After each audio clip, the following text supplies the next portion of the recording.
my god. What is this? What happened? Nothing. Rotate the lock for us. Orientation is locked. Rotate device back. Why? How is that possible? Go see in your phone. Give it. I have phone here only. I have my phone here.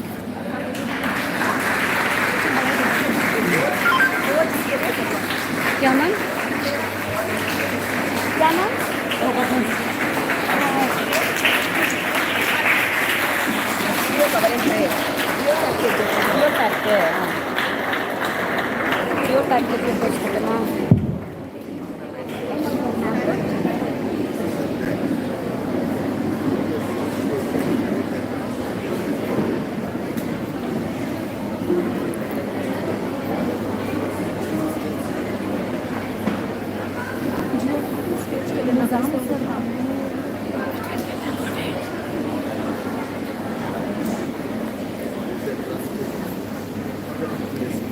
Sir Nizam sir क्या है? कल आए थे ना, आप भी घर में हैं?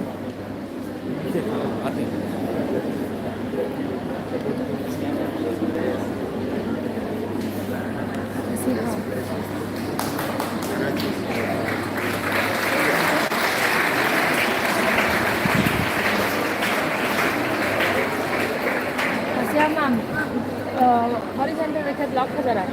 हाँ देखो ना रख दलो पैसा रखती ले कर उधर साउंड आ रहा नहीं क्या नाम मूर्ति आना को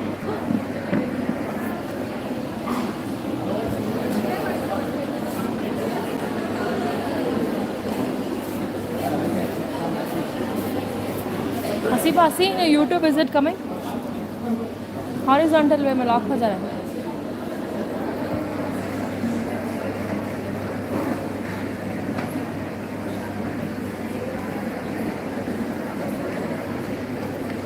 सर ಇದು ओरिएंटेशन लॉक हो जा रहा है ना. न्यू रखे तो बराबर है. न्यू रखे तो लॉक हो जा रहा है.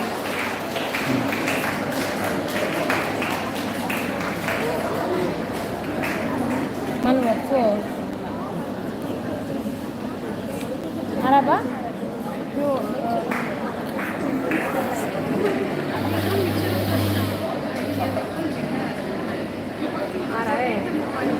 आ रहा है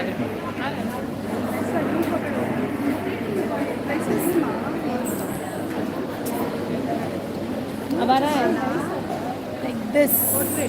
ओए we don't have stand like this, we have stand like this. तो क्लिक करो उसे पूरा जाओ पकड़ा नहीं हो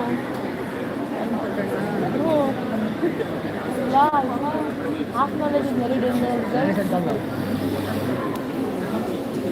Araba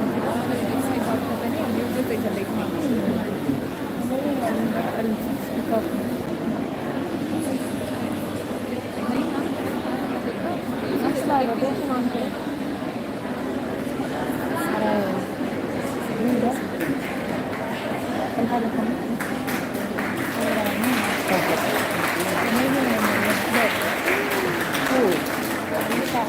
No way. Perfect.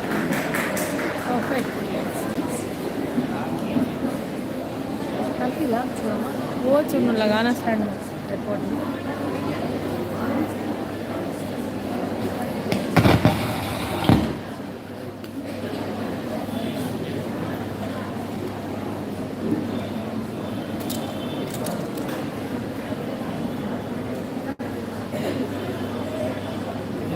Sir ये लगा दो सर लगा दो कैसा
ऊपर बिठा रहे हो डायरेक्ट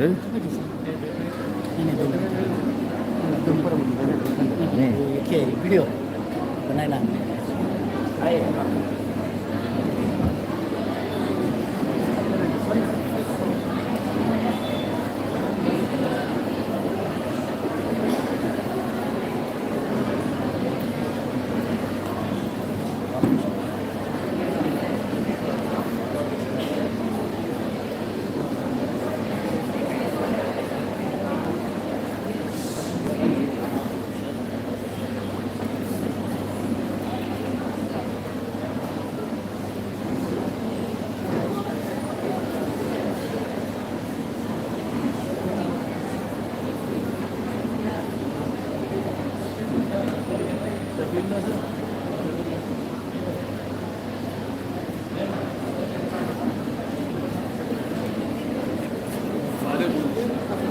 बीच में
educationist and social reformer. Khan was born to an advocate.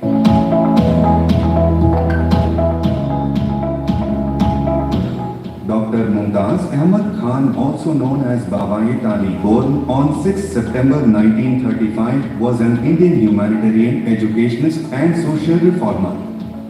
Khan was born to an advocate father, Yusuf Ismail Khan, and Saadatunisa Begum, a BA holder, both his parents being graduates from the Aligarh Muslim University. Khan did his MBBS at Madras University, Chennai in 1963. After getting married, he continued his postgraduate studies, MS, specializing in surgery at Stanley Medical College, Chennai. Dr. Khan is a present founder of Al-Amin Educational Society, Bangalore, founded in 1966. Al-Amin International Residential School Trust at Hoskote, Ghasia College of Engineering, Ramnagar, Ghasia Polytechnic for Women, Bangalore, Al-Amin Educational Trust, Kochi. Dr. Khan is also a founder of Al-Amin Medical Trust Hospital, Bangalore, Basme Niswa Charitable Trust, Bangalore, a promoter of Al-Amin Scholarships Committee, Kolkata. Khan is also a co-founder of All India Muslim Educational Society, a founder secretary of Al-Amin Charitable Fund Trust, a founder trustee of Salar Publication Trust, Bangalore, Karnataka Batul Gujjaj Trust, Mumbai. Founder President of Al-Amin Athletic Club, Bangalore. Former member of Karnataka State Unani Advisory Board. Bangalore University Senate. Former Executive Vice President of Maulana Azad Educational Foundation, Delhi. Patron of Karnataka State Young Wrestlers Welfare Trust. He was also Pro-Chancellor Treasurer of Aligarh Muslim University. At the age of 31, in 1966, Khan founded the Al-Amin movement. Al-Amin movement is currently running 250 plus educational institutions with more than 2.5 lakh students across the country.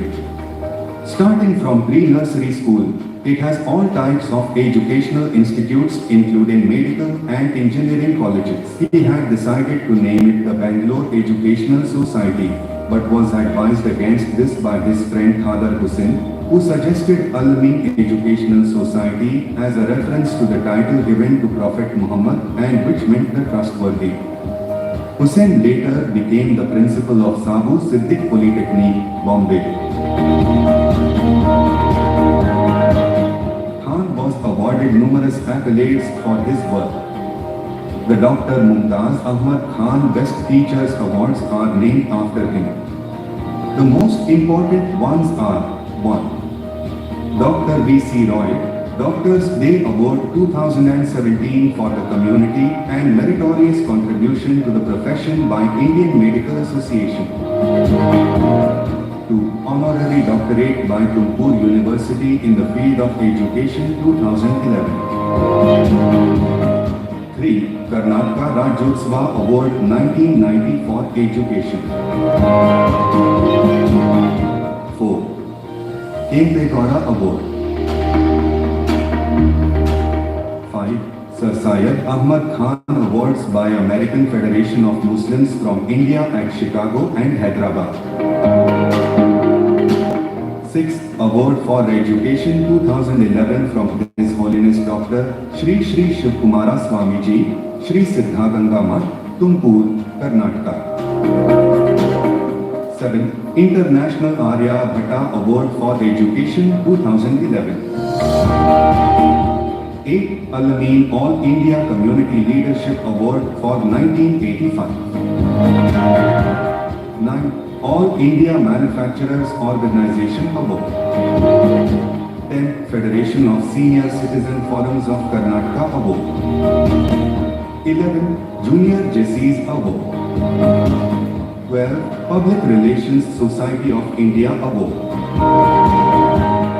13. Lifetime Achievement Award in recognition of his contribution to education and compassion in bringing awareness among the Muslims at the National Conference on Education 2012, New Delhi. 14. Baba-e Kali 2014 on Founders Day. 15. Lifetime Achievement Award for his services in the field of education by All India Educational Movement on the occasion of National Urdu Day on 9th November 2014 at New Delhi. 17. Lifetime Achievement Award for his services in the field of education by Haldia Group of Institution, West Bengal on 12th March 2015.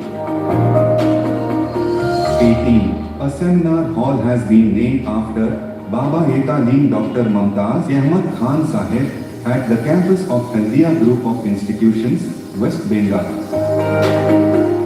19. Lifetime Achievement Award Baniam Badi Muslim Educational Society.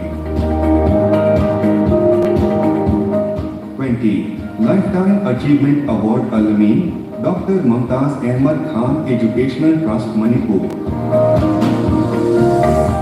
21. International Lifetime Achievement Award for his services in the field of education by Webster University, Thailand and Haldia Institute of Management.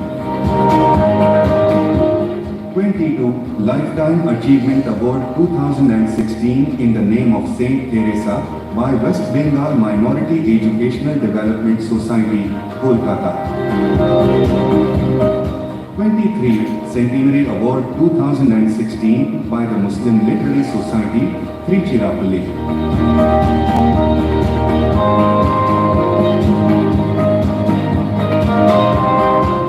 Dr. Khan's past activities includes ex-Pro-Chancellor Treasurer at Aligarh Muslim University, ex-member of Jamia Millia, Delhi University Court and Central Panel for Islamic Development Bank Jeddah, Saudi Arabia.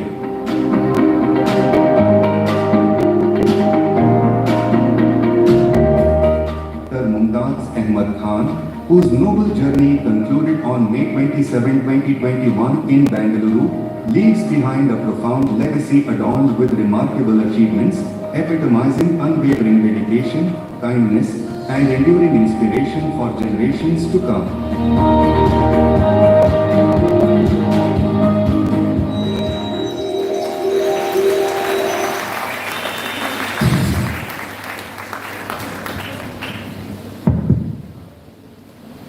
Assalamu alaikum, good morning to all. My request is Mr. J. Shafiullah to accompany the guests of today, Mr. K. Rahman Khan Saab, Mr. T.P. Ibrahim Saab, Mr. Fasi Saab, Mr. Zubair Anwar, Mr. Sisha Iman, Mr. Umar Ismail Khan, and Mr. Trimizi to the dais. I request all the trustees also to join in the dais, please.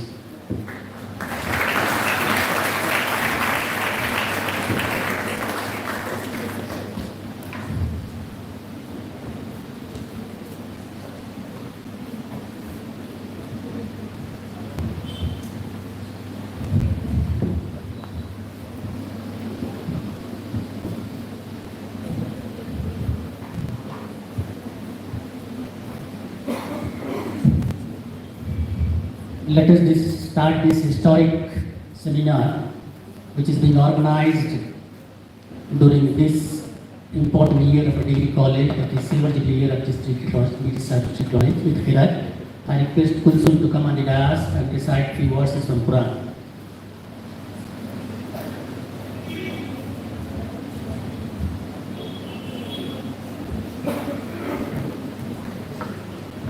Assalamu alaikum wa rahmatullahi wa barakatuh. أعوذ بالله من الشيطان الرجيم. بسم الله الرحمن الرحيم. ألم تر كيف فعل ربك بأصحاب الفيل؟ ألم يجعل كيدهم في تضليل وأرسل عليهم طيرا أبابيل ترميهم بحجارة من سجيل فجعلهم يقول صدق الله العظيم. Thank you Kulsoom. اس کے بعد میں بڑے ادب کے ساتھ مولانا محمد اشرف علی راشدی سے گزارش کروں گا کہ وہ ڈاکٹر صاحب کو اور ہمارے جتنے بھی ٹرسٹی احباب اس ادارے سے چل بسے ان کے لیے دعائیں مغفرت کریں. I request Mr. Maulana Ashraf Ali Sheikh to come on behalf.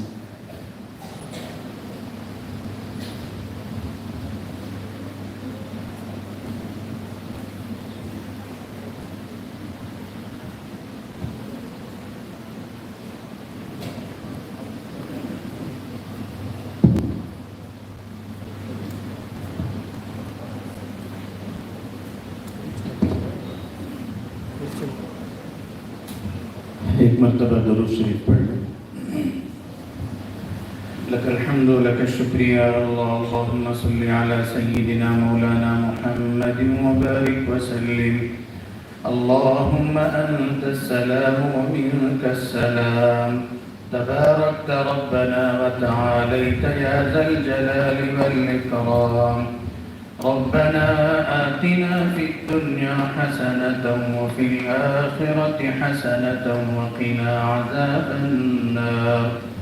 ربنا أتمم لنا نورنا واغفر لنا إنك على كل شيء قدير.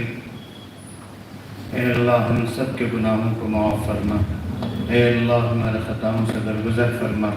اے اللہ ہمارے سیئات کو حسنات سے مبدل فرما. اے اللہ ہم سب کے دنیا میں آنے کے مقصد کو پورا کرنے کی توفیق عطا فرما. اے اللہ دنیا میں رہ کر آخرت کی فکر کرنے کی توفیق عطا فرما. اے اللہ اب تک جتنے آئے اپنی عمر گزار کر دنیا سے رخصت ہو چکے ہیں. اے اللہ جو دنیا سے رخصت ہو چکے ہیں سب کی مغفرت فرما. اے اللہ سب کے درجات کو بلند فرما.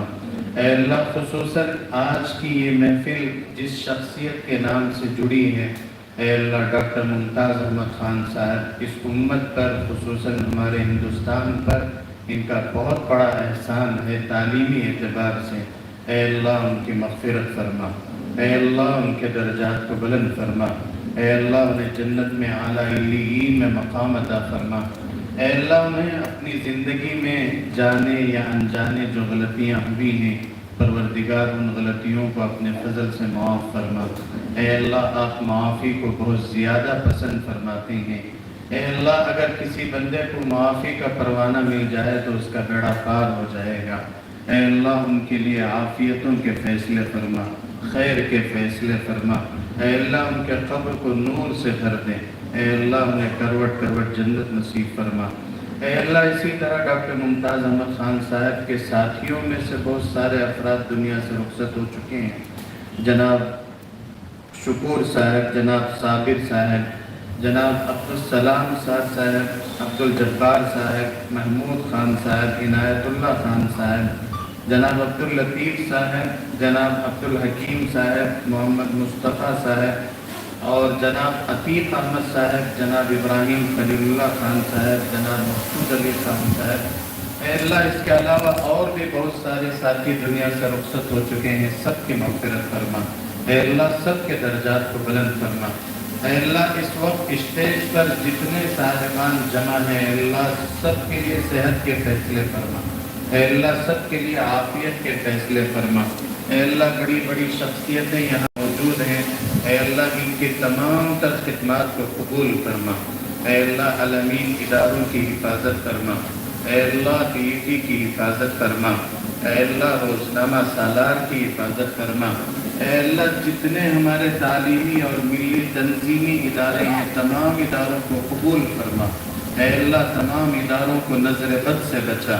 اے اللہ ہر قسم کی آفتوں مصیبتوں پریشانیوں سے حفاظت فرما. اے اللہ ان اداروں میں پڑھنے والے بچے اور بچیوں کی حفاظت فرما. پڑھانے والے اے اللہ ان تمام کی خدمات کو قبول فرما. اے اللہ ان اداروں کی ضرورتوں کو تو غیب سے پورا فرما. اے اللہ ہم میں سے جو بیمار ہیں شفاء کاملہ نصیب فرما. اے اللہ جو پریشان ہیں ان کی پریشانیوں کو دور فرما. اے اللہ ہماری اس دعا کو محض اپنے فضل و کرم سے رسول اکرم صلی اللہ علیہ وسلم کے صدقے اور طفیل میں قبول فرما. صلی اللہ تعالی علی خیر خلقہ محمد وآله وأصحابه أجمعين برحمتك يا أرحم الراحمين والحمد لله.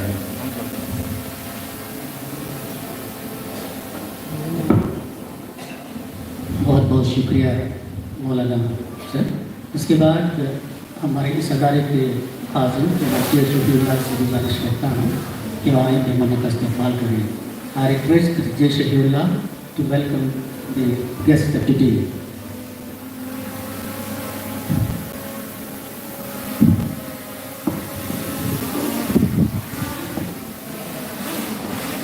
अस्सलामु अलैकुम वरहमतुल्लाहि वबरकातुह। Bismillahirrahmanirrahim. In the name of Allah, the most gracious and merciful. It is with great pleasure and honor to welcome the respected dignitaries and guests on and off the dais. My dear colleagues, delegates and participants, on this one-day international seminar on the contribution and legacies of late Baba Talib, Dr. Mumtaz Ahmed Khan Sahib, as an educationist, a visionary and a leader in the field of education and health, to commemorate the silver jubilee of BT Sadatul Nisa Degree College in collaboration with Alamin Arts Science and Degree College and Alamin Law College.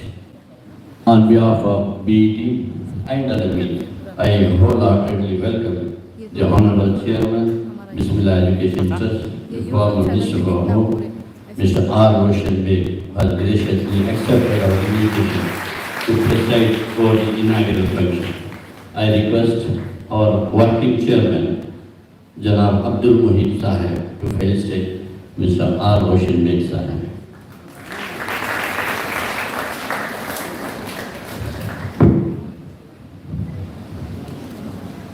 Thank you very much, sir. It is an honor that we have Mr. Professor Akhtarul Wasi Sahib, Professor Emirates Islamic Studies, New Delhi, former Vice Chancellor, Maulana Azad National University, Jodhpur. Professor Sahib, born on 1951 in Aligarh, UP, is Vice President Anjuman Taraq-e-Urdu in New Delhi. He is confirmed with prestigious awards in the field of academics. Sir has accepted our invitation to deliver the inaugural address. I once again welcome you, sir. I request our Honorable Chairman, Mr. R. Roshan Beg Sahib, to felicitate Professor Akhtarul Wasi Sahib.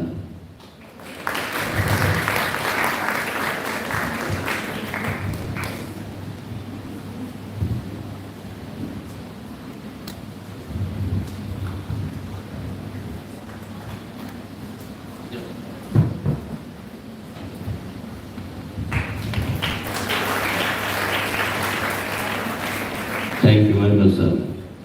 I wholeheartedly welcome Dr. K. Rahman Khan Sahib, who is the chief patron of this seminar and the former Union Minister and Deputy Chairman Raj Sabha. A true educationist, sir has succeeded in setting up new standards of higher education for the minorities and inspired them to promote educational institutions. It is indeed a great honor for us that sir has accepted our invitation and he will be delivering the keynote address for his international seminar. I once again welcome you, sir. I request our Vice Chairman, Janab Sheikh Umar Sahib, to felicitate Dr. K. Rahman Khan Sahib.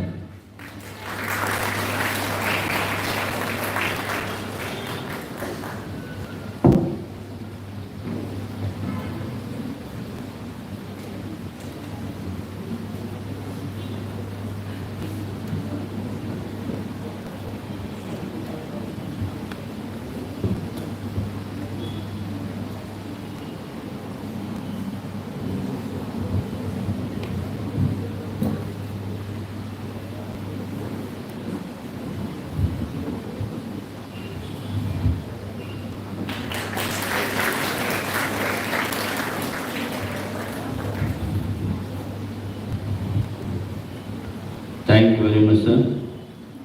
A warm welcome to Mr. TPM Ibrahim Khan Sahib, a senior advocate, senior specialist counsel, Government of India, Edapalli, Kochi.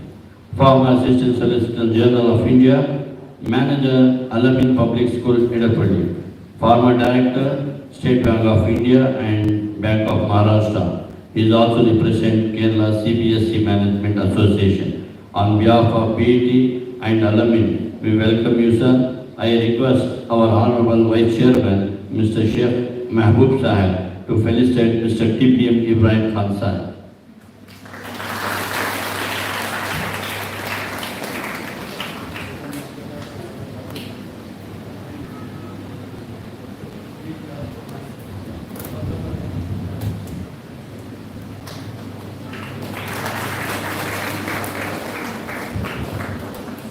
Thank you, sir.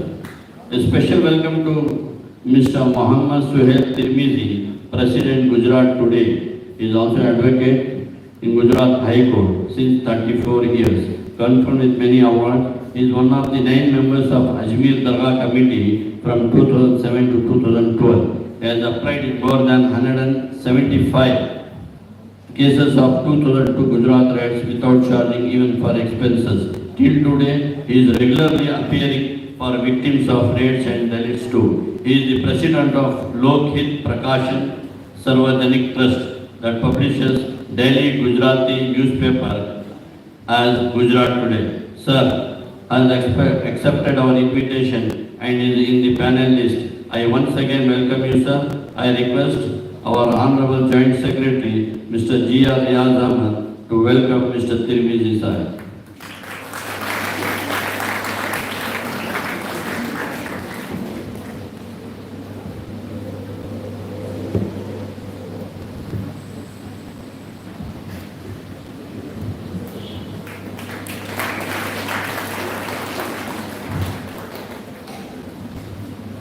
Thank you, sir. Now welcome Dr. S.C. Sharma ji, who is the former Vice Chancellor to Inaugural University and former Director NAC. He is with us. I welcome on behalf of Alumni Educational Society and Bismillah Educational Trust. Now I request our Honorable Internal Auditor Mr. Siddiq Pasha Sahib to welcome Dr. S.C. Sharma ji.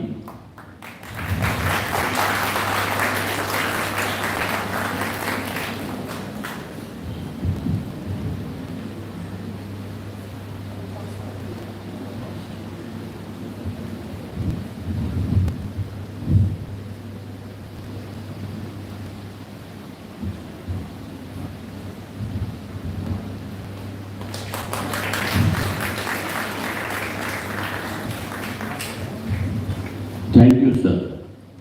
A gracious welcome to our Honorable Chairman, Alumni Educational Society, Mr. Umar Ismail Khan, son of Bawai Talim Dr. Mumtaz Ahmed Khan Sahib, and also the founder of Alumni Movement. I, on behalf of BET and alumni, welcome you, sir. I request our Mr. Muhammad Karimuddin Sahib to welcome our Chairman of Alumni Educational Society, Mr. Umar Ismail Khan Sahib.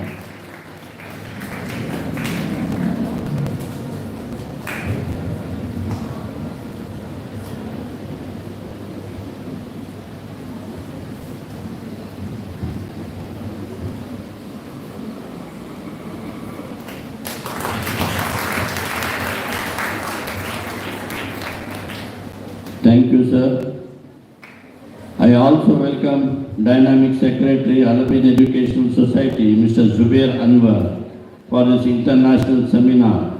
I welcome you, sir. I request our Honorable Trustee, Mr. Irshad Ahmed, to welcome Mr. Zubair Anwar.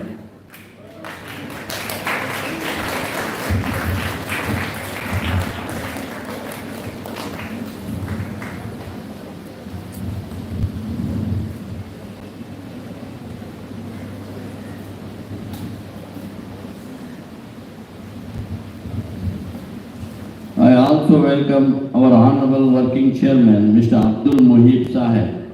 I request Mr. Farooq Ahmed to welcome our Working Chairman, Mr. Abdul Muhib Sahib.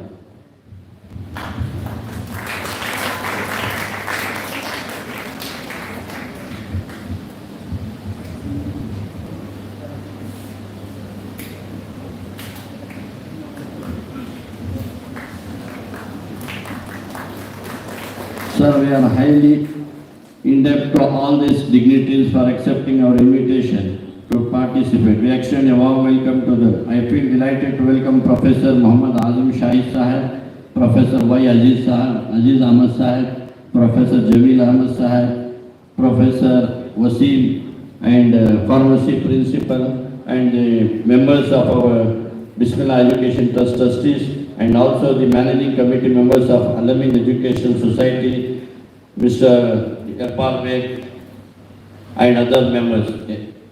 A genuine welcome to the principals of Alamin Arts, Science and Commerce College, Alamin College of Law, and BIT Sadat Degree College, and also our Professor Muhammad Anis, Campus Director. Let me accord a genuine welcome to all the paper presenters who are presenting papers in parallel sessions in respective tracks. I am equally happy in welcoming our teaching and non-teaching staff.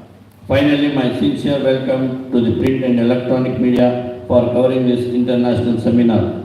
I am sure that you will fill in this with knowledge after completion of this seminar. I welcome you all once again to the seminar and hope that you will have a great day. Thank you. Allah Hafiz.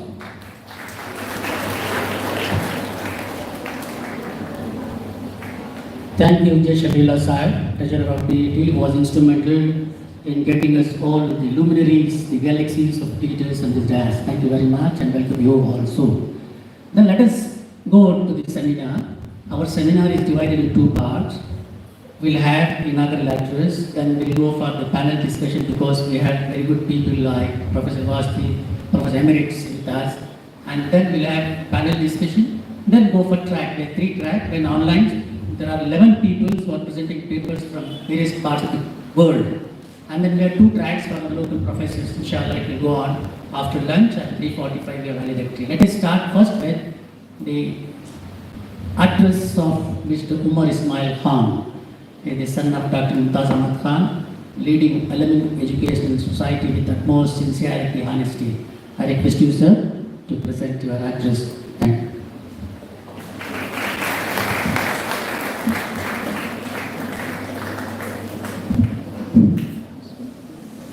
Bismillahirrahmanirrahim. Muhammadun salli ala Rasul Kareem. Assalamu alaikum wa rahmatullahi wa barakatuh.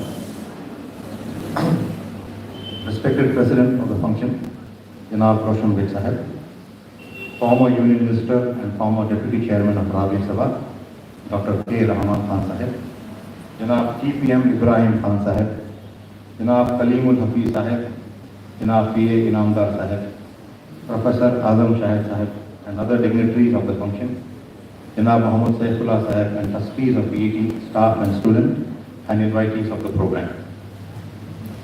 It gives me immense pleasure to know that BET is conducting one-day international seminar on Dr. Mumtaz Ahmed Khan as an educationist, a visionary, and a leader, a study, as an IQAC initiative in collaboration with Alamin Arts, Science and Commerce College and Alamin Law College. Late Dr. Mumtaz Ahmed Khan Sahib was my father. He was an MBBS graduate. As a doctor, he would have settled in his life peacefully with his medical profession. But he had a strong and great vision to augment, elevate and uplift the social, educational, moral and cultural standards of downtrodden and the general public, irrespective of caste, creed and religion, and oppressed Indians by promoting useful education so as to eradicate illiteracy, ignorance, superstition, poverty and moral degradation. The basic instinct of serving the society in the field of education was transferred from my grandparents to my father. My grandfather and my grandmother both were products of Aligarh Muslim University.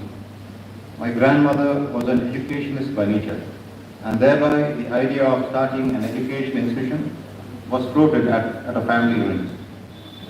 My father always maintained a high level of discussion at the family dining table, and no gossip or personal jokes were allowed. He maintained a high standard of discipline always, and he had a good habit that whatever comes good to his mind, he used to implement it immediately. He never delayed in implementing good things. He followed the principle during his lifetime, as a result of which the first institution, Alamin Arts, Science and Commerce College, was started in the year 1968 with a mere strength of 30 students. And today his efforts and hard work has resulted in establishing about 200 schools and colleges throughout India, and every year about 1 lakh students are getting educated through Al-Amin institutions spread throughout India under Al-Amin movement. My father was an educationist par excellence. My father was a unique personality, the kind you find only once in a lifetime. My grandfather was from Krishnapalli and my grandmother was from Bangalore. My great-grandfather, Mr. Hamid Ali Jan, was an employee in the railways. He was posted to Pune in 1945, and my father was born there at Sassoon Hospital.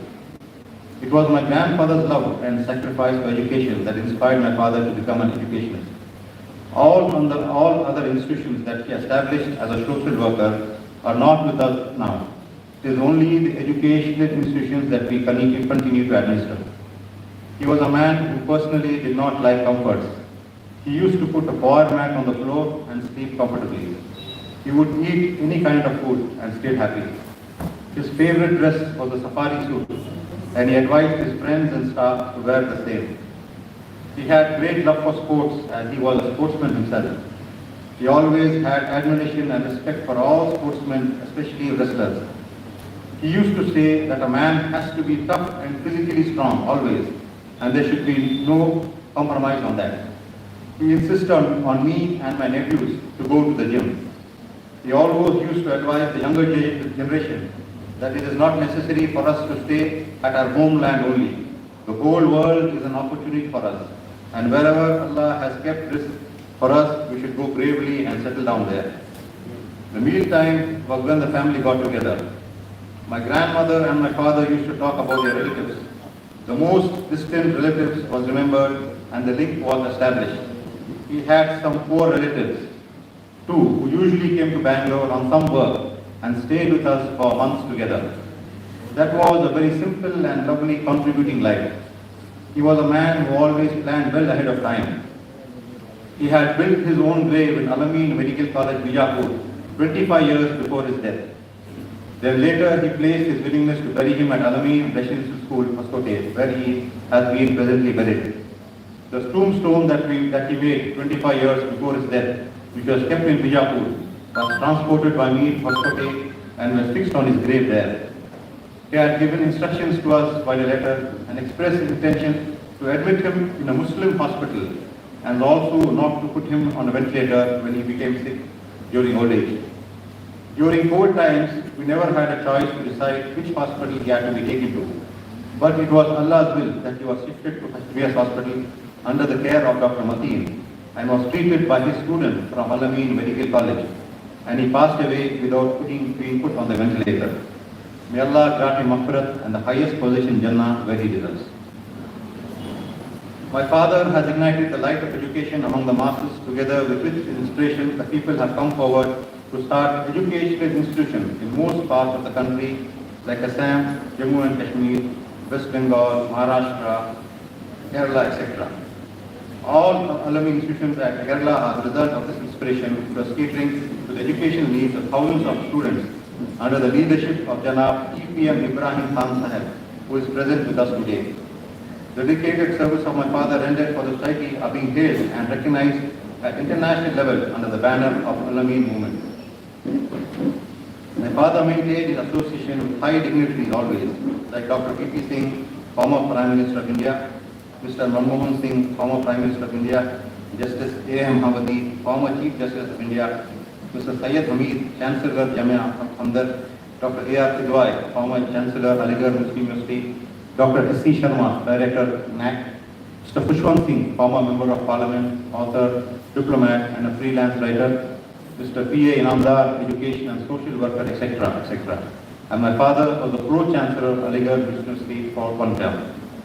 My father has received many awards which cannot be enumerated here and has instituted so many awards through Al-Amin movement and distributed to the renowned personalities of the society in order to encourage their hard work in executing social responsibilities. He has conducted many educational conferences in different parts of the country to bring awareness among the people. There is a lot to be shared about my father, but due to time constraints, I am able to place before you only a few things. However, I appreciate the initiative taken by BET to conduct this international seminar on my father. I wish the program a grand success. Thank you so much.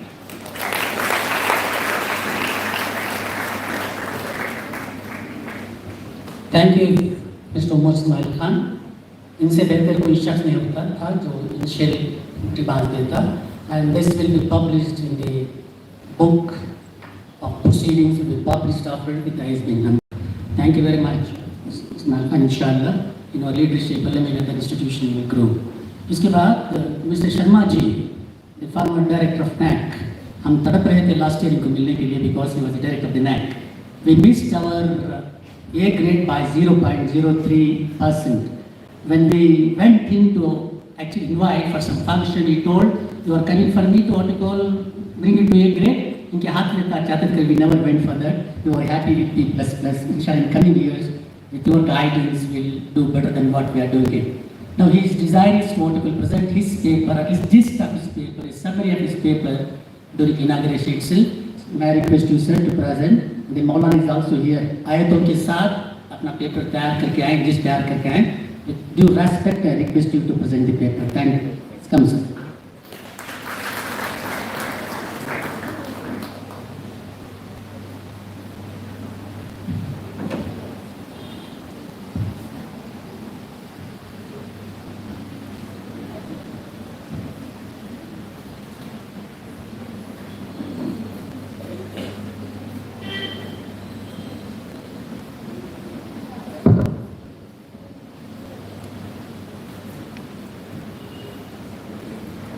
Respected Chairman of this prestigious institution, Mr. Roshan Khetri, Dr. Raman Kanji, and my dear friend,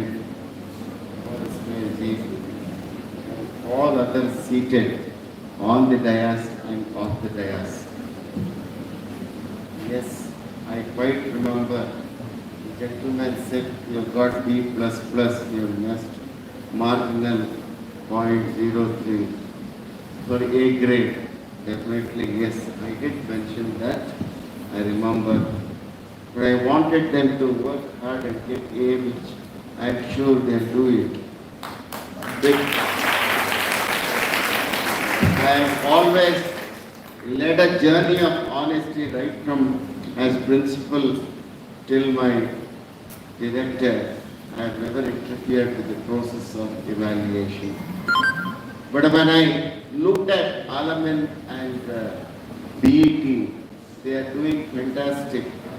And it is only the data verification and validation they lost a marginal marks of 0.3%. Anyway, it is a different story altogether.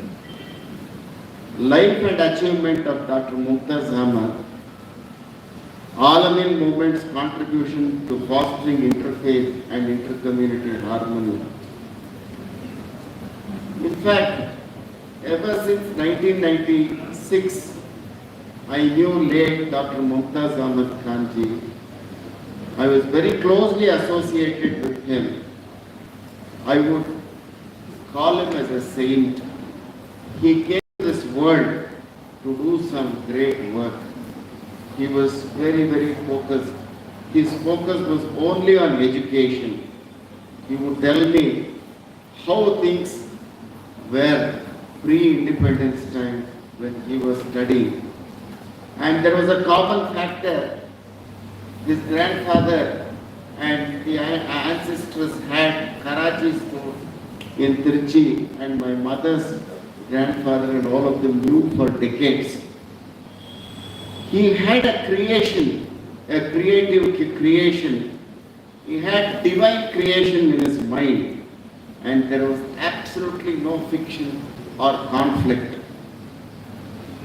The quest for peace was very, very prevalent in him. He had a harmonious coexistence. He knew about the cultures and civilization. Just as we see the deserts of Egypt, Arabia, deep jungles in India, where so many scheduled tribes, etc., are suffering. nunneries of Catholic, Tibet, Europe, so many other places. But he would always say, human being is one. Suffering and misery of all caste, community, faith, the human suffering has to be addressed properly. There are different sects. He said that I chose after when he was 31 or so, that is what he told me. He had some kind of a divine intuition that he has to do for the Muslim community who have not even entered schools. So many people have not even entered schools. He wanted to start a nursery, and his vision was to develop a big university, which will happen very soon also, I suppose. Pray God. The divine manifestation of a persona, he, capital He, stood with me in the times of my gloom. He always stood with people who have fallen. Endurance and struggle, fire, faith and hope. His actions were always compassionate. I would see compassion in his actions, empathy and courage. His perseverance was something different. His day would start early morning at 4 o'clock or 4:15, and he would say that the first prayer was started at 4 o'clock or 4:15 in the morning. He would do it, and then without that he would not. And even in Alamin, he would go to the mosque and pray, and whatever thoughts he had, he submitted before the Lord, and he got that kind of an intuition. I would call him as a saint, Dr. Mumtaz Ahmed Khan. He was a saint. He was always for the downtrodden, people who suffered, people who knocked at his door. He would never say no. He would encourage people to study, give scholarship. In fact, he started a movement called a scholarship movement, where I think probably 1 crore or little more or 2 crores, I don't know. This is what he was telling me. I have written this paper based on my interaction with late Mumtaz Ahmed Khan ji. Journey from darkness to enlightenment. Life of contemplation without action is empty. This was his quote. Dr. Khan Sahab perfectly knew the good action starts with charity. I think even in his Dr. Mr. Ismail ji did mention about this. Any good thought that entered his mind, he would immediately fructify and do it. In fact, in Bhagavad Gita, about charity, it says that Sayid Docho Yo Krihave Dadyate Kam Charate Trishaya Rigveda. O son of Kunti, support of the poor, do not give wealth to the rich. Medicine is good for ailing person. Of what use is medicine to the healthy person? Dr. Saab believed in the tenets of Quran, and he would follow each word perfectly. Quran in Surah 2, 274, it says that those who spend their wealth by night and day, in secret and in public, they shall have the reward with their Lord. On them shall be no fear. Doctor had no fear. Nor shall they grieve. He did not have grievance. I used to go and meet him when he was absolutely sick in his house. Every 15 days or 20 days I would go and meet him. He had no fear and nothing. He was prepared to go to the arms of the Lord. This is the verse, Surah 2, 270. Bismillahirrahmanirrahim. الذين ينفقون أموالهم بالليل والنهار سرا وعلانية فلهم أجرهم عند ربهم ولا خوف عليهم ولا هم يحزنون. In a rare blessing to continue to be a giver in this world, in Mahabharata it says, men attain heaven who give gifts of dress, drink, and food and support. Vastravarana Dataro, Bhakshya Panas Dushtaha. In fact, Dr. Saab used to worship Allah and join none with him, and do good to parents, kinsfolk, or orphans, the neighbor who is near of kind, the neighbor who is a stranger, the companion by your side, the wayfarer, and those slaves whom your right hands possess. Verily, Allah does not like such as proud and boastful. He captured these things when I was a member of Gaussiya Engineering College, way back, that was in 93 or 94. He came and recited this Holy Quran, Surah 4, 36, An-Nisa. بسم الله الرحمن الرحيم واعبدوا الله ولا تشركوا به شيئا وبالوالدين إحسانا وبذي القربى واليتامى والمساكين والجار ذي القربى والجار الجنب والصاحب بالجنب وابن السبيل وما ملكت أيمانكم إن الله لا يحب من كان مختالا فخورا. Dr. Mumtaz Ahmed Khanji, an embodiment of pragmatic spiritualism. Whatever actions he did, it came out from his soul. He had transcendental experiences with unalloyed biases. His integration of men, material, and education was far excellent. He was a conscientious and mindful soul. He would mensurate and quantify his words. He had excellence, as aptly stated by Aristotle. Excellence is never an accident, it is always a result of high intention. Dr. Saab, at close quarters, or even those who had least once seen him, developed a love, respect, unbreakable attachment towards him. He was very royal in his actions. Pragmatic spiritualism. Dr. Khan Saab, which worldly storms of sorrows and sins could never reach. Dr. Khan Saab was personification of justice. And a verse from Quran, Surah 4, An-Nisa 135.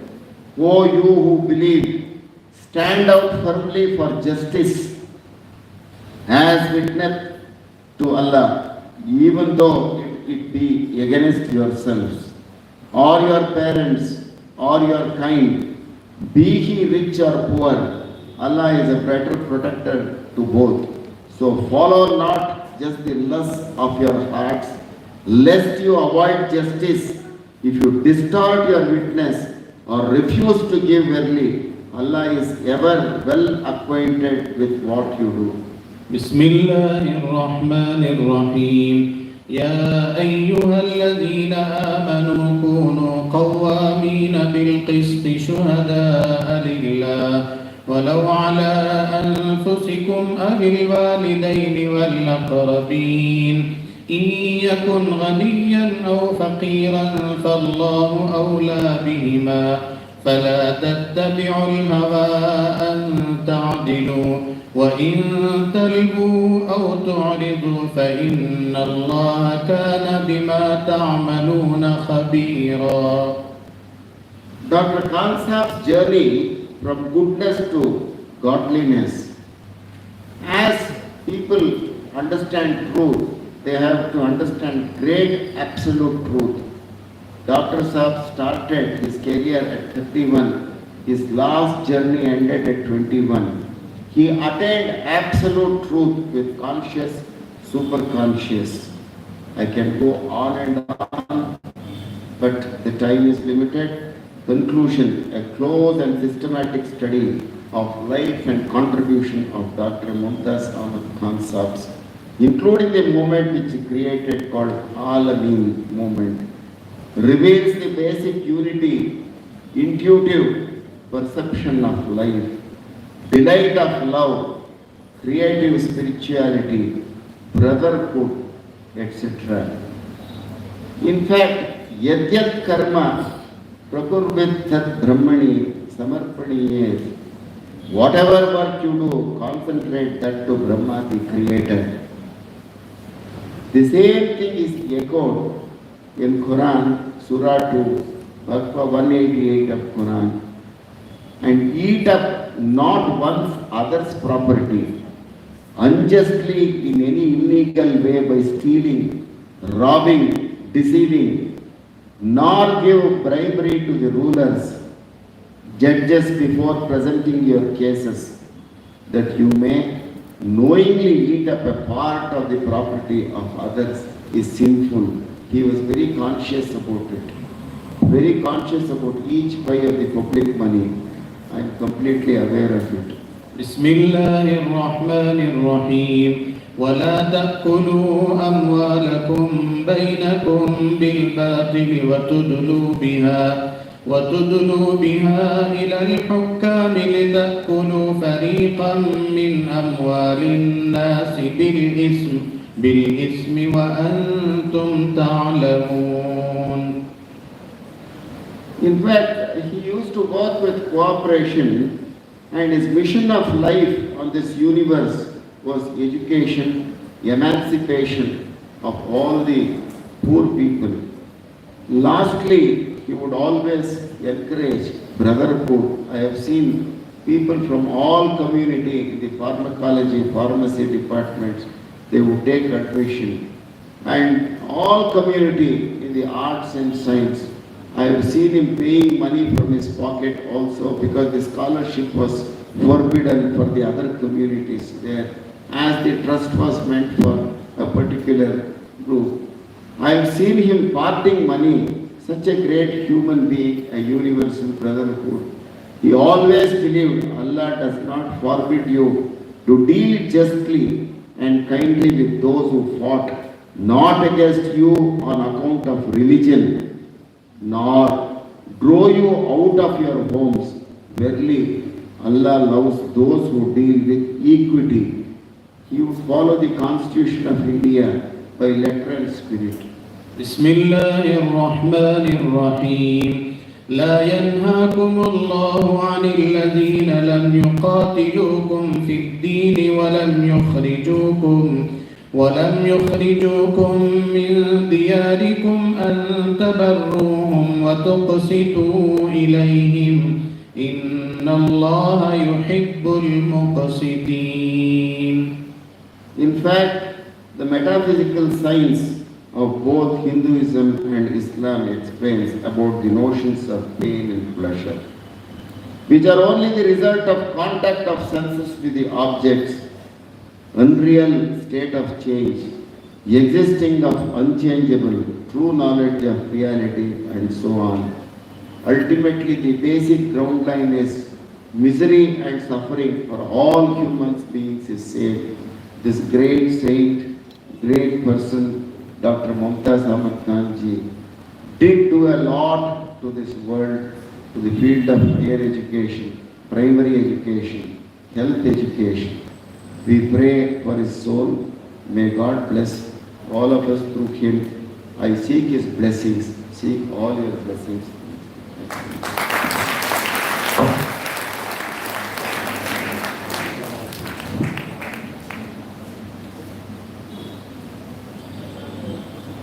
Thank you, Sharmaji. It's really a very good research paper. It is already there in our abstract as well as the book, which will go to be printed shortly. Really splendid thing, inshallah, will be there. It was a combination of Arabic, Sanskrit and language. You have done a lot of things. It's a love which you have with that. So thank you very much. But we need your guidance also. Don't interfere or people don't influence, but guide us so that we can work better than what it was. Thank you very much. Thank you. इसके बाद ये जो seminar हो रहा है, usually there's a procedure. It is not a public function. ये हमारे साथियों खासकर अलग के बोल रहे थे, इतनी बड़ी शख्सियत के ऊपर आप सेमिनार कर रहे हैं, बढ़िया फंक्शन होना चाहिए था, 10,000 लोग जमना चाहिए था, मगर is not a public function. Is a college के लिए it is a requirement of our NAAC. It is a requirement ललाई से एक्चुअली. जब हम जॉइंट डायरेक्टर के पास गए तो जॉइंट पूछ रहे थे, तुम इंटरनेशनल सेमिनार करने जा रही ना, कम से कम 5 इंटरनेशनल पेपर होना चाहिए था. Then we went to Educational and we discussed this with the chairman. Then, thank God, we got 11 papers from outside the country. It's so popular. Thank you very much. And mashallah, online paper present किए जाएंगे और हमारे zoom में online article streaming भी हो रही है हमारे पास बहुत सारे कंट्रीज में seminar is being watched thank you very much इसके बाद बहुत अहम काम रिलीज ऑफ एब्स्ट्रैक्ट मैं बहुत ही अदब के साथ आज के मेहमान जो दिल्ली से तशरीफ लाए हैं जनाब प्रोफेसर अख्तर वासी साहब से गुजारिश करूँगा इस एब्स्ट्रैक्ट का इफ्तिताह करें रिलीज करें please This is abstract, then we get book also afterwards. We get printed, inshallah.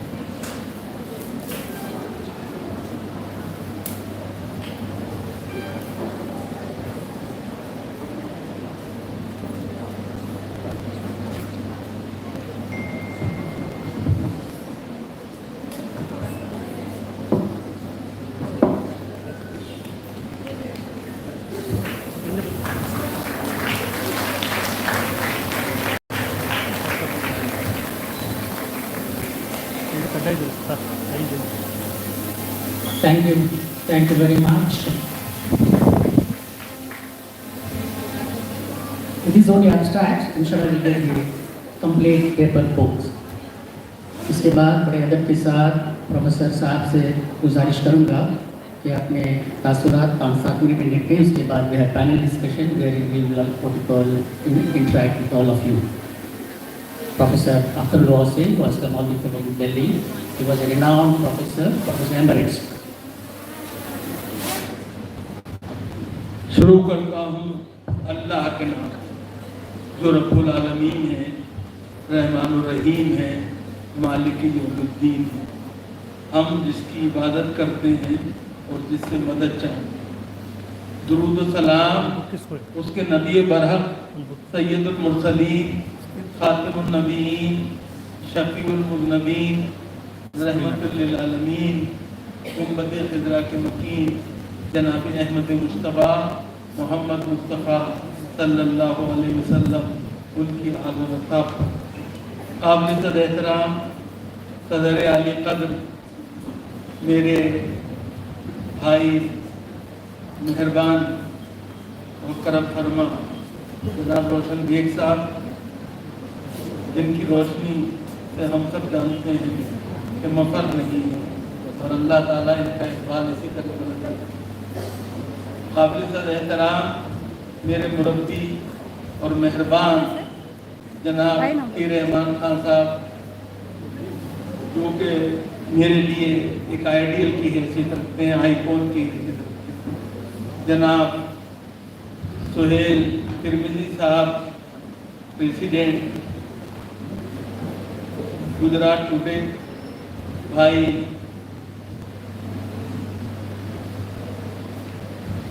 Farooq Umar Ismail साहब शर्मा साहब बुजुर्गों और दोस्तों अजीज तलबा और तालिबा मैं सबसे पहले मेरे ऊपर फर्ज है कि मैं शुक्रिया अदा करूं जनाब शफीउल्लाह साहब का जिनके इसरार और मोहब्बत और के नतीजे मुझे आज की तकरीर का हिस्सा बनने का मौका मिला।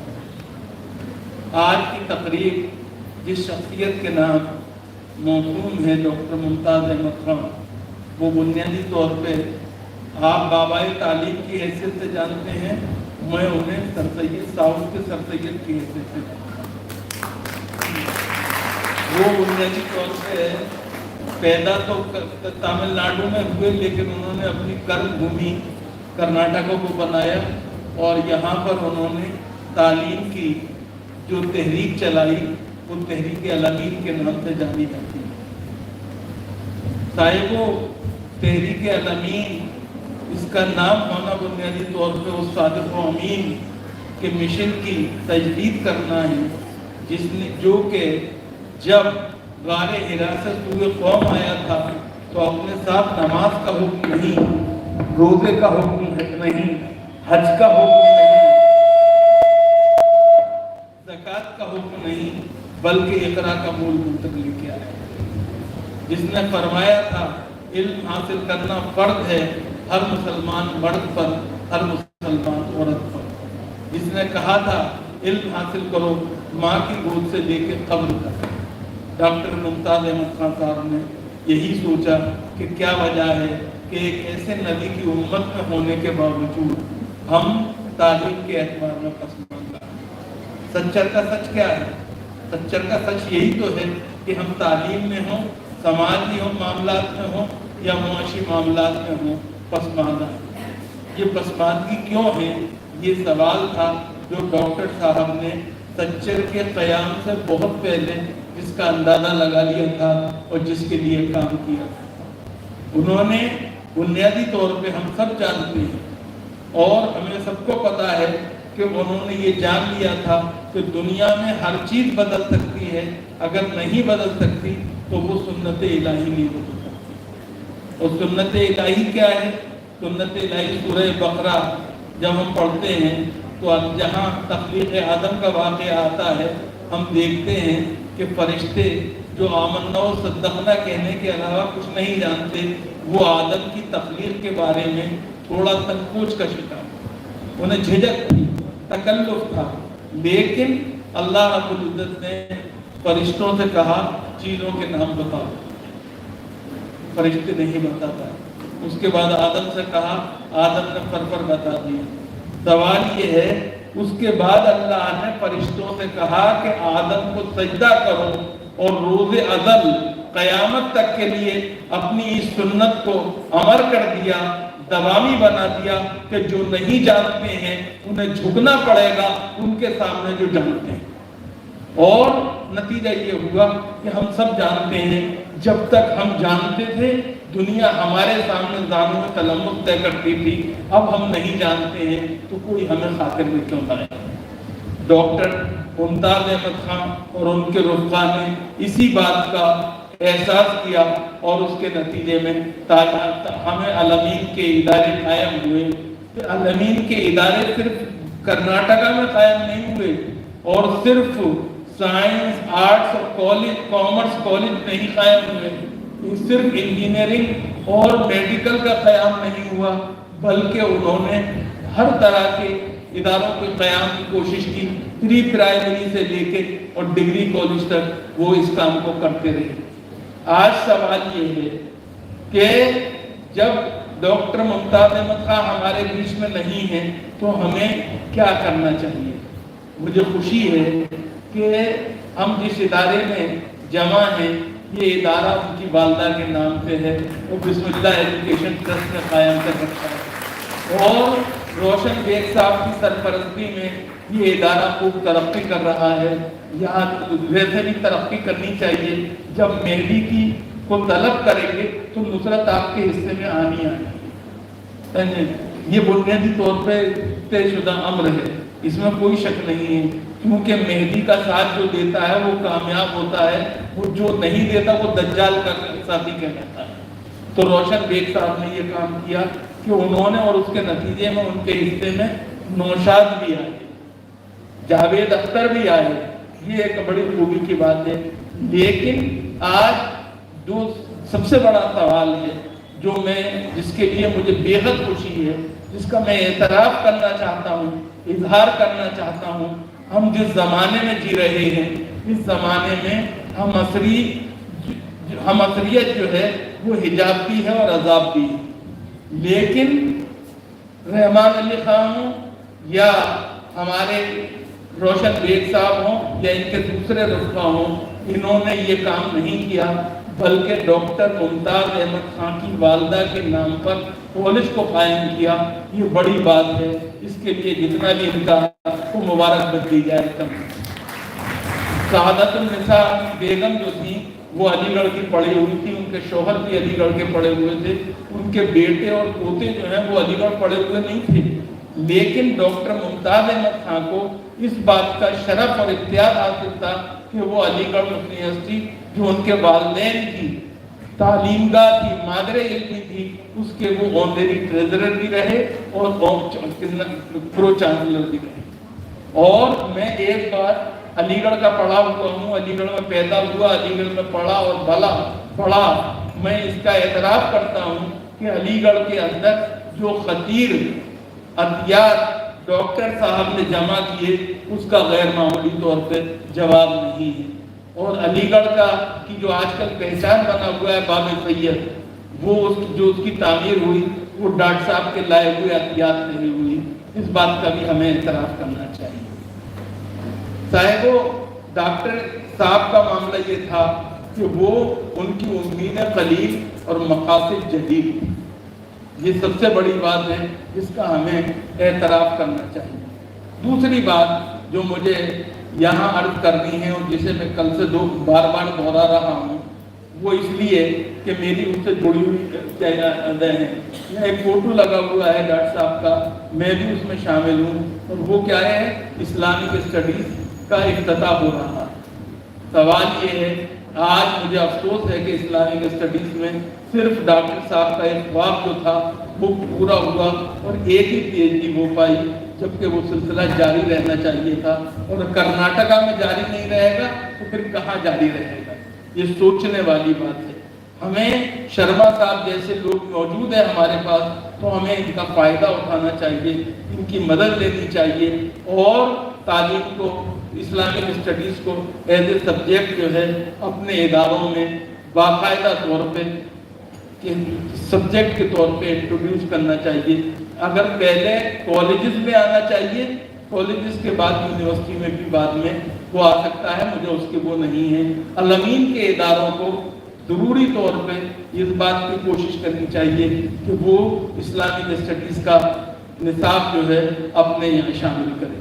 मैं खाली इस्लामिक स्टडीज़ की बात नहीं करता, इस्लामिक स्टडीज़ के अलावा मैं चाहता हूँ कि हिंदू रिलीजियस स्टडीज़ या इंडियन रिलीजन एंड कल्चर के नाम से भी पर्चा होना चाहिए, और वो बच्चे जो भी लेना चाहें ये उनकी ज़मीर पर और उनके ऊपर छोड़ देना चाहिए कि वो किस सब्जेक्ट को लेना चाहते हैं और किस में तालीम हासिल करना चाहते हैं, किस में इख्तिसास और स्पेशलाइजेशन चाहते हैं। मैं ये समझता हूँ अगर हम ऐसा करते हैं तो गैर मामूली काम करेंगे। मैं डॉक्टर साहब को उनकी जो साथी हैं अभी भी और जो लगे हुए उनके काम में और उसके काम को आगे बढ़ा रहे हैं, उन्हें मुबारकबाद देता हूँ और डॉक्टर साहब को खिराज अक़ीदत पेश करते हुए दुआ करता हूँ कि अल्लाह ताला उनकी कब्र को नूर से भर दे, उनके दर्जात को बुलंद फरमाए, उनकी औलाद को उनका जैसा बनाए और वो उसी तरह से अपने वालिद के मिशन को आगे बढ़ाएं जैसा कि उनके वालिद ने अपनी ज़िंदगी में नाम कमाया। और नाम काहे से कमाया? तालीम के फ़रोग़ से कमाया। ये काम होना चाहिए। मुझे उम्मीद है कि उमर सलीम साहब जो हैं वो इस काम को जिस तरह से बहैसियत चेयरमैन अलमीन एजुकेशन ट्रस्ट के आगे बढ़ा रहे हैं और आगे बढ़ाएंगे और रफ्तार देंगे और गति देंगे और आगे बढ़ाएंगे। मैं एक दफ़ा फिर आपका शुक्रिया अदा करता हूँ। जो दूसरे पैनल में भी मेरा नाम है, इसलिए मैं अपनी बात को यहाँ ख़त्म करता हूँ। बकिया बात इंशाअल्लाह उस पैनल के दौरान आपको समझूंगा। बहुत बहुत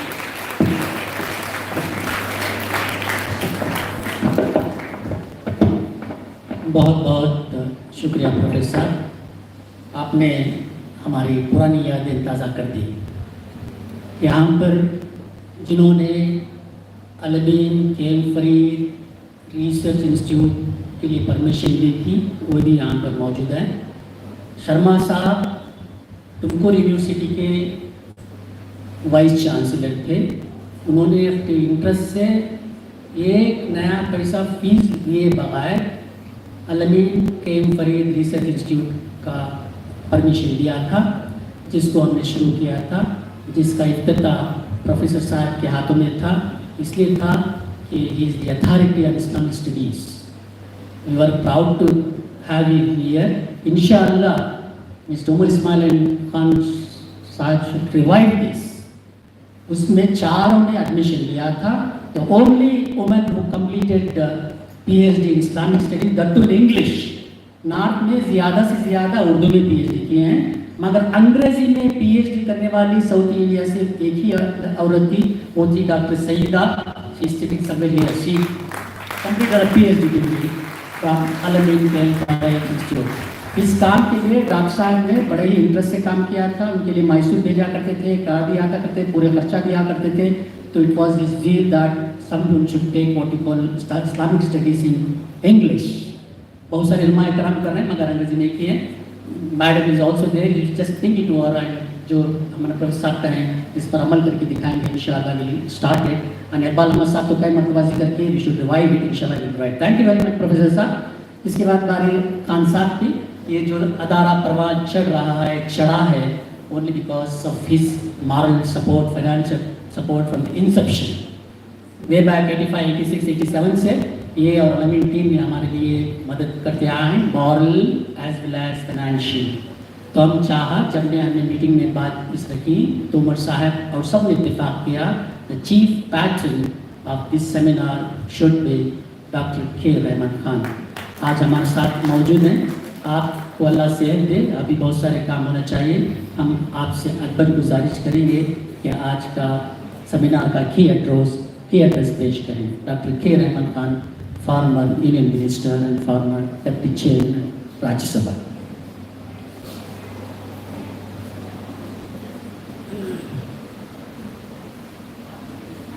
बिस्मिल्लाहिर्रहमानिर्रहीम. अस्सलाम वालेकुम व रहमतुल्लाहि व बरकातुहू. मोहम्मद रसूल करीम.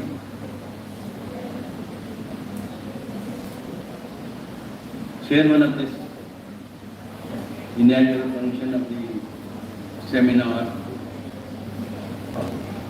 Janab R. Roshan Beg Sahab, former Minister of Government of Karnataka. Janab Ahmed Wasi Sahab, educationist and an eminent scholar.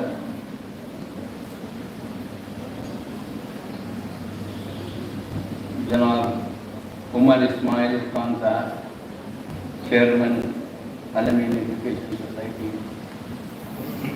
Janab DPM Ibrahim Khan Sahab, Trustee of Al-Amin Education Society, Kochi, and also senior advocate.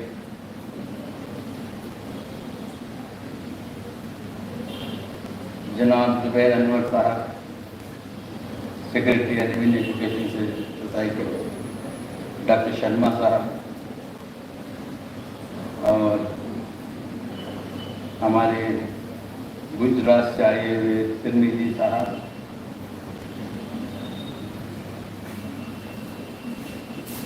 other dignitaries on the dais, and dignitaries of the dais, ladies and gentlemen.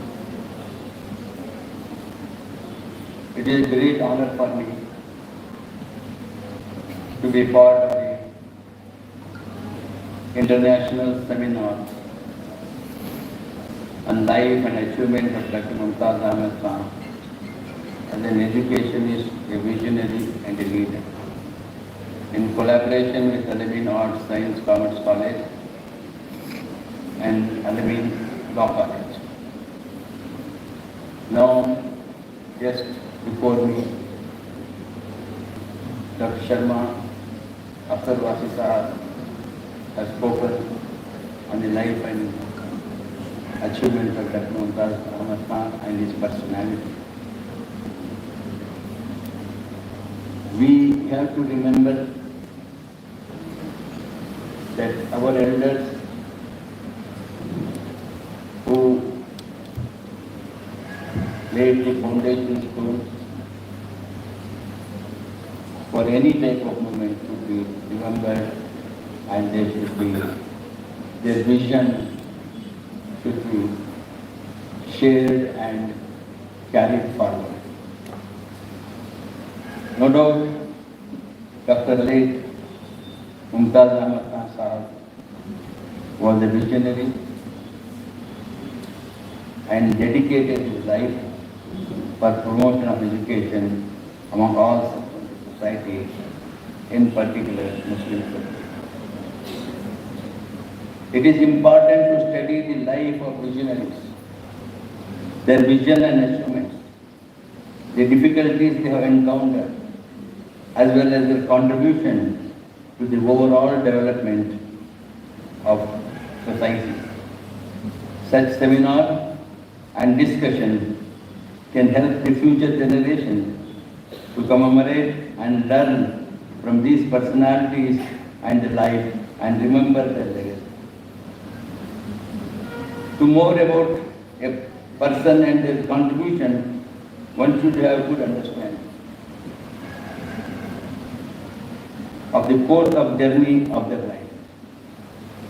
I take the liberty to speak about Dr. Mumtaz Ahmed Khan Sahab because I knew him closely, having worked with him for more than 3 decades.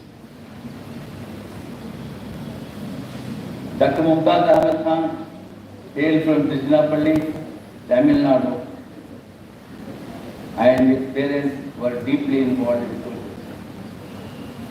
They brought Dr. Mumtaz Ahmed Khan by inculcating in him the values of service, which something that they themselves were engaged practically, in particularly Dr. Mumtaz Ahmed Khan's mother, Sadatul Nisa, in whose name is college.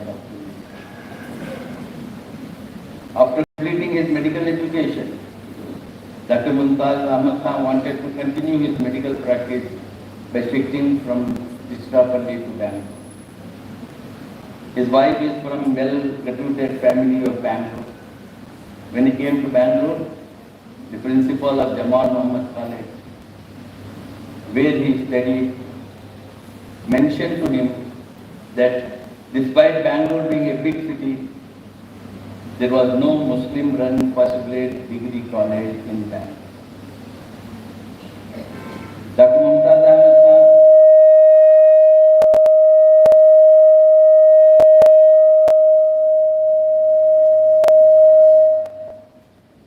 Dr. Mumtaz Ahmed Khan Sahab decided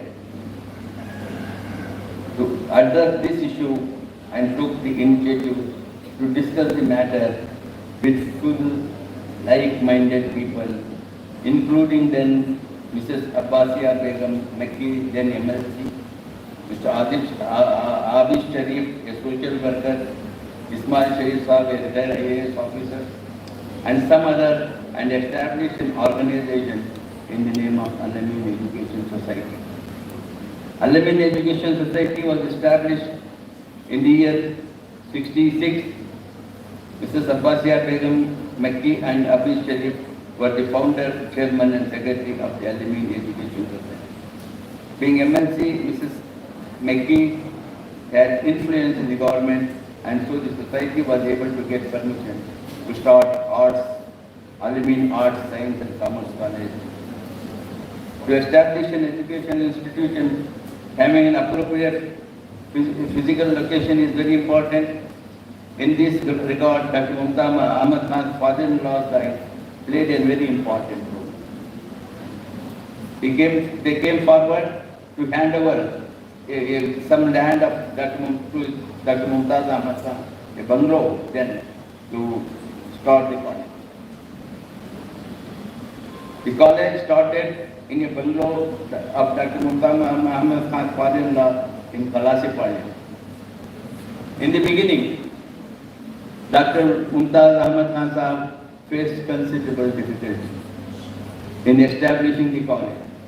The college had no funds even to pay salaries for the staff, but he struggled.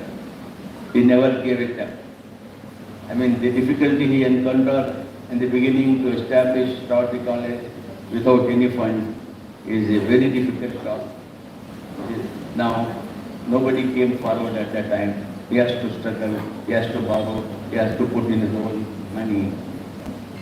Gradually, However, several individuals teamed up with Dr. Mumtaz in his effort to get the college going and extended their support in mobilizing donations to run the college. Till 1972, the college faced huge financial constraints. Later, when Mr. S.M. Yahya became the education minister, he included a living college for being eligible for the grant in aid from the government. Numerous Muslim leaders such as Mr. Aziz Sheikh, Justice Iqbal Hussain, Mr. Muhammad Ali, then minister in Karnataka, and several other prominent people extended their moral support to Dr. Mumtaz Ahmed. Mr. Aziz Sheikh, who then was the Minister for Labour and Work, lent his support to Dr. Mumtaz Ahmed Khan in the early period of Parliament Education Society. This role was very crucial. Mr. Sheikh played a dynamic role in promoting the Alamein Education Society.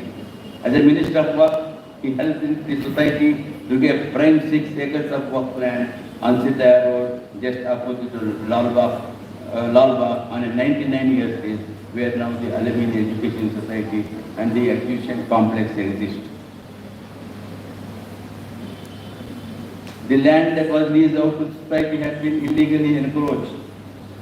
Through his perseverance, Dr. Mumtaz Ahmed Khan risked his life to remove the encroachment. Slowly, people started appreciating Dr. Mumtaz Ahmed Khan. Gradually, Dr. Mumtaz Ahmed Khan teamed up to assist him by influencing well-known personalities like Aziz Sheikh, Justice Iqbal Hussain, Mr. Rahmatullah Khan, Mr. IAS, and Mr. Rahmatullah Khan, and J.P. Durakar, and several others who became his advisors. During the same time, in a neighboring Kerala, Dr. Abdul Kapoor, who is like Dr. Mumtaz Khan was a medical doctor, started a similar education movement and established a Muslim education society. It's called MES. He was a great visionary and set up many educational institutions in Kerala.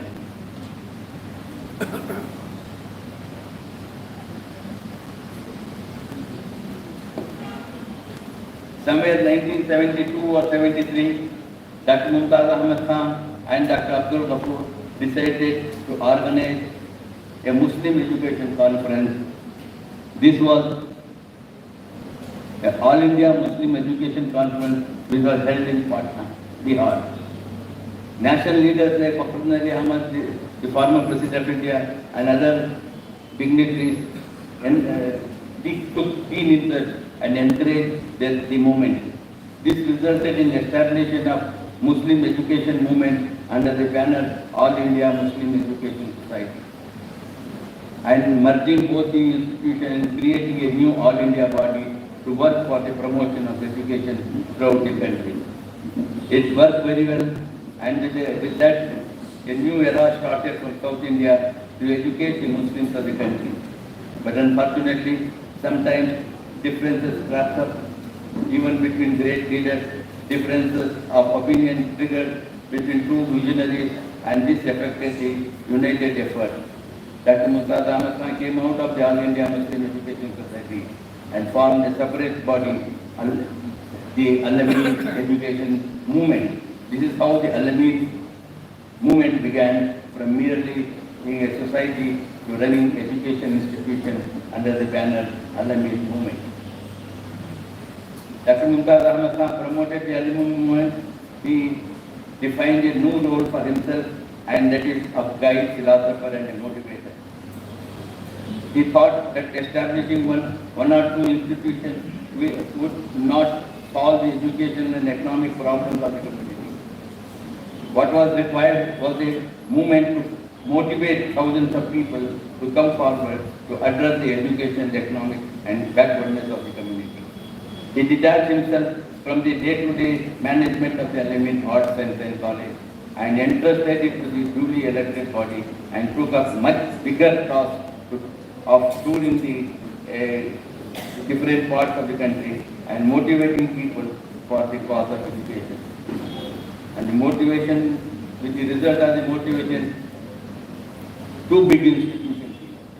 One in Kerala by headed by TPM Ibrahim, which is equally a very big institution.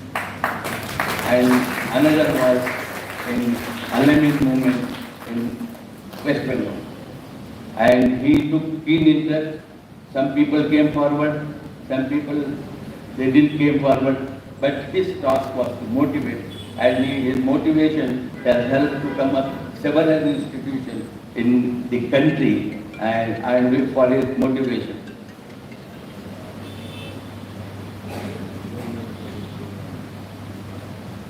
He identified social workers in different parts of the country and motivated them by giving scholarships. He used to establish in various places because it is very difficult to start institutions, and he had a novel idea that first give scholarship, motivate the local people to contribute for scholarship, and pay the fees instead of starting colleges, so that the poor people will not give up education, they will drop it. So he has started a formula: if the local people contribute whatever they contribute, the Alameen movement will contribute equal amount. And this formula works somewhere, and some places it was not able to. So the initial period which he faced, there was a negativism was there. What he was trying to do, the negative attitude of the community towards education, in promoting education, was to be converted into the positiveness. Then only success comes. So he has undertaken that task by removing the negative feeling among the community that we have to struggle, we have to work hard and leave the results to the Allah, and then we should not start with the negativism that Muslims will not do this, Muslim will not be able to do this, all this, the negative which prevails within the community. Some of you who have not seen those days, and now things have changed, but those days, any work you want to start, there will be, the elders used to say it is not possible, Muslims cannot do it, it is not, we have no money. These are the things, this negativity which prevails in the community. The greatest contribution of Dr. Mumtaz is to convert this negativity to the positive.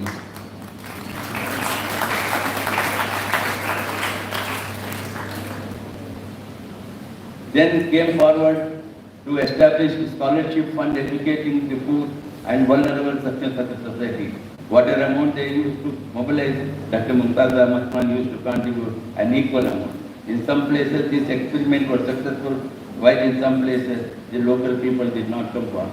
However, this helped in motivating many youngsters in the community to take up social cause, including education advancement. Another aspect of Dr. Mumtaz Ali Khan's unique personality was that he was mostly attached to cause, not to person. When the person was useful to the cause, he encouraged them. During the late 70s and early 80s, in addition to the Alameen Education Society institution, the society focused on development initiatives to address economic and social issues of the community. Thus, the Alameen Hospital, Alameen Medical College, Ultron, IFEC, KPHT, Aman Bank, Salar Publications, and several other institutions were organized, was established. Then it was felt it is not only education institution alone, we need several other diverse activities to do. So these are the institutions which was taken simultaneously along with the education movement. These institutions were support to the education movement also. To accomplish all this was not possible for an individual alone. It requires a team of several dedicated persons. Over the years, at different point of time, observing Dr. Khan's active involvement, a number of people joined him to assist him in his effort. Hundreds of people were with him who were sincere and honest. With his effort, a number of middle and secondary institutions was established. One major proof of such successful institution is the Alamein Institution, Kochi and Kerala. The successful functioning of Alamein Education Institution in Kochi is due to the Alamein movement and initial handholding of the Alamein Society. The Alamein Education Society at Kochi, which Mr. T.P. it's a meeting in a meeting. They discussed. And then, after some time they said, we have a land, I think 25 acres of land, a bit rubber land. Those said that we need land, this land is available, but we don't have money. So, what is the contribution? Motivation. Don't worry, you take it, he said. And then, initial payment has to be made. Then Mr. Kapal came, asked Ghaffar to give at that time 50,000 rupees as initial payment to buy that 25 acres of rubber land. That 50,000, after that we did no other contribution. Once he initiated, motivated that and got initiative, they bought it. Agreement is in that. Then it is the local people, it is their task. Now they have taken, they have to fulfill, they have to collect, they have to take business, and that is how a valuable crores of rupees worth of property is Kerala Alamein. Similarly, we went to Kanpur and there was a meeting. There was all millionaires were sitting in the meeting. One of the IAS officers who is in charge of allotment of land, and they had established an education society. They were running in a house called Sir Syed Education. Then that officer said that I can allot a big chunk of land for education, and you have to pay. You have to buy it. It is at the government cost. There are millionaires sitting in the meeting, nobody came forward. They said you have to just pay 4 lakhs in Sri Lanka. Now, we were there, then we said, we will advance it from Alamein. So, we came, Dr. Saab laid a check of 4 lakhs from Alamein Society, and that was bought. Then we didn't contribute anything else. And no further money. The local people, this is the type of motivation. Once local people, they have taken, we have taken a land, now we should collect it, they collect it. Now if property in Kanpur is there, the college is there, the society is working. Similar motivation. All over the Karnataka, you see, wherever our Alamein Education Institution is there, it is, he motivated the local people. That is the greatness here, is the thing. I mean, the greatest virtue of Dr. Mumtaz is to motivate the community and awake the sleeping community and to tell them that it is hard work and contribution and sacrifice alone can achieve this backwardness. That is his mission. To accomplish all this is not possible. The successful functioning of Alamein Education Society Institute in Kochi is due to the Alamein movement of initial handholding. Similarly, the Alamein movement in West Bengal was initially motivated and funded by Alamein Education Society. It is now functioning very well. All this success was possible with the support of several people. Dr. Saab is associated with it. The support he received from people like Aziz said, Ghaffar said, and others who initially helped in raising resources is noteworthy. Dr. Kanpur, different part of the world too, but a major contribution to build up the institution was from within the community in India. By seeing the success of institution, some people began attributing it to the Gulf money, but this was nothing but a myth. Mr. Maqsood Ali Khan, Mr. Ibrahim Khan Sahab, Irfan Azhar and Sadaqat Pina and myself associate with Dr. Saab in accomplishing the task of establishing various institutions. One of the reasons for the progress of these effort made was the credibility and involvement of the team. You see, you have to have a credibility of the society, and that only it will come. So we had the team, Al-Amin team, as a credibility. The beginning of 1990s was the golden era of Al-Amin movement, and teamed up several started working in many different sectors. In a period of about 3 decades or more, I was one of the closest associates of Dr. Mumtaz. Most of the decisions and initiatives were by the Dr. Mumtaz Ahmed Khan, myself, and Dr. Khan kept himself away from the day-to-day of the management of the various institutions, as he is a man of action. Because if a particular his philosophy to start a movement, stop the institution, motivate them. Once that comes up, he disassociates, he will focus on some other thing. He will not again click it. So like that he used to motivate. Every human being however successful he may be, suffer from some weaknesses also.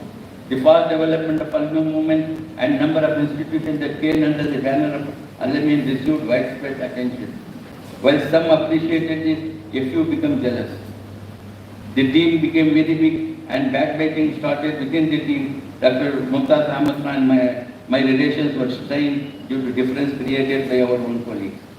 My political rise and my dominating role in the movement along with Dr. Khanzar were not liked by some colleagues, and they created differences between us, and some wrong persons became close and they spoiled some of the relationships.